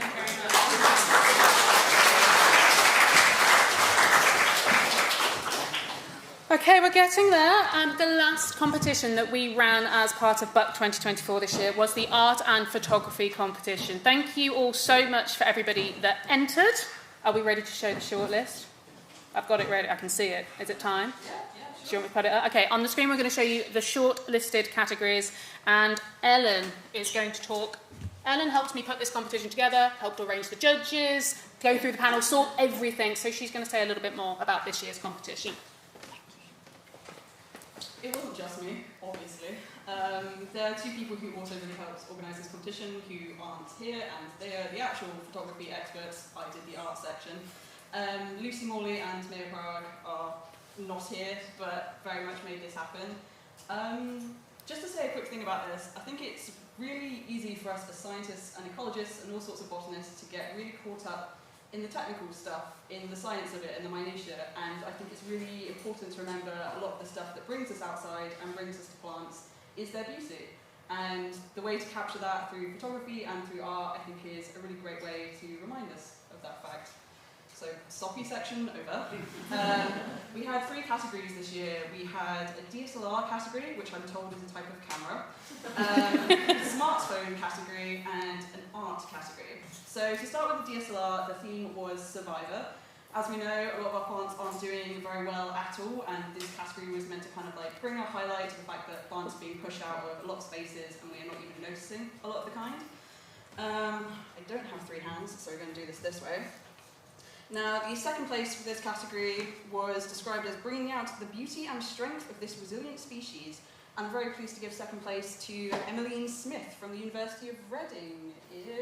Thank you.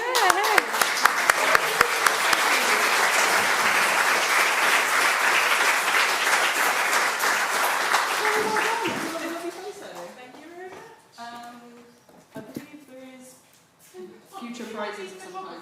Because I'm like juggling. You're an Thank you so much.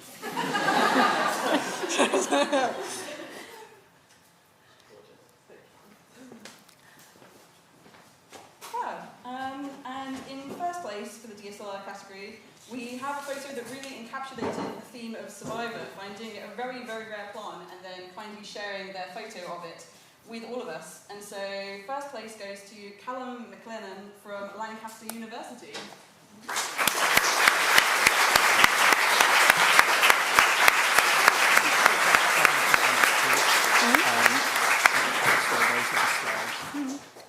Very well done. I don't want to give it away. Oh, dodge photos again.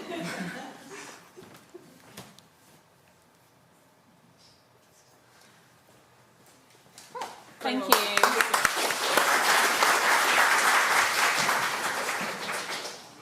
Can we do runner-up and first together on the next one so I don't accidentally reveal? Oh. Yeah. Yes. Thank you. Okay, great. So for the smartphone category, the theme was overlooked. This was kind of to give people a chance who don't own cameras, people like me, to take photos that are a bit more casual and to really bring some focus to plants that they feel don't get enough attention. And so in second place, capturing a splendid breadth of landscape, is James Ashford from Aberystwyth University.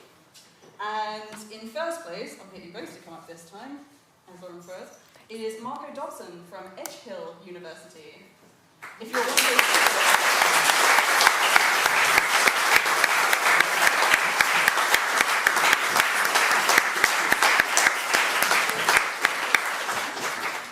Well, I've met the other guy, so I'm guessing this is you. Very well done. And you also. Not recognised your name.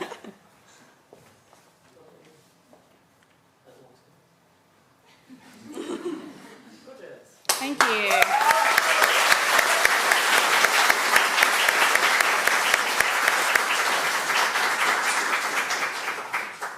And finally, that just leaves the arts category. We initially went for 2 categories within this, but sadly, more of us seem to be photographers than analog artists, and so it's been combined into one. And I am very biased, but I will say I was really impressed at the amount of work that went into these pieces. Some of the pieces that we got submitted were a lot of time, a lot of skill, and a lot of dedication. So everyone who entered, thank you very much. In second place, we have a piece that is incredibly relevant to where we are today. We have Sarah Clark from Oxford Books University, who did a lovely piece of embroidery. And then in first place, we have Jamie Houston from Durham University, who also did something. Are they either of those people here today? Yeah,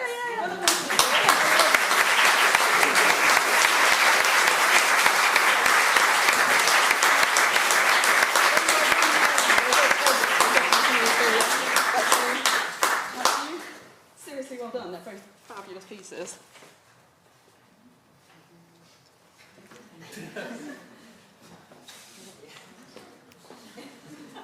We can finish up. Amazing.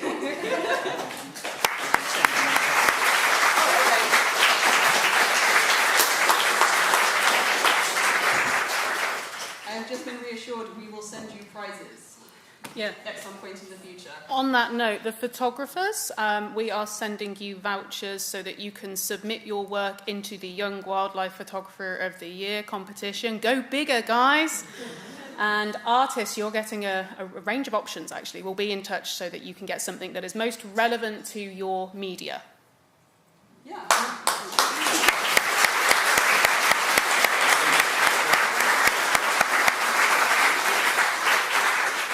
And if you haven't had the chance to see all these lovely pieces of photography and art, they are in the foyer out there. And go tell the artist/photographer if you like them. I'm sure they would really like to hear it. Yes, thanks, Ellen. Thank you.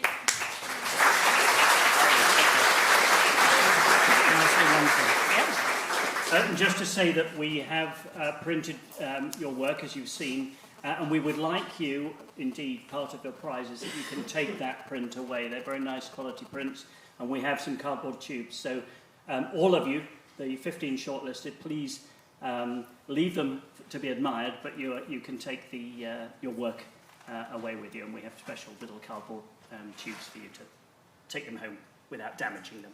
Thank you very much. Thank you, Jonathan. Okay. This has been a long afternoon. We are nearly there. The point of these flash presentations, we wanted to do... Why have I got double mics? We wanted to do something that kind of replaced the poster session in a way. We didn't have enough space to do a full poster session here, and allowed you guys to get to know each other quickly before you then go into all of these workshops and all of these tours and talks with people that you haven't met. So you can find out who is interested in the same stuff you are, or who's at the same study stage, career stage, etc. Try and remember your numbers. Try and preempt when you're going to get down here. I am going to be super tight with your 60 seconds, okay? Matthew, I found yours. You're going at the end. Okay, sorry. Hello. Oh, yes, so sorry. Before we start, I would like to say a big thank you and farewell to our online viewers. Thank you for joining us today. We hope you have enjoyed BUCK 2024, and do keep in touch. You can follow the Times newsletter or follow on social. So everybody wave at the cameras. Bye.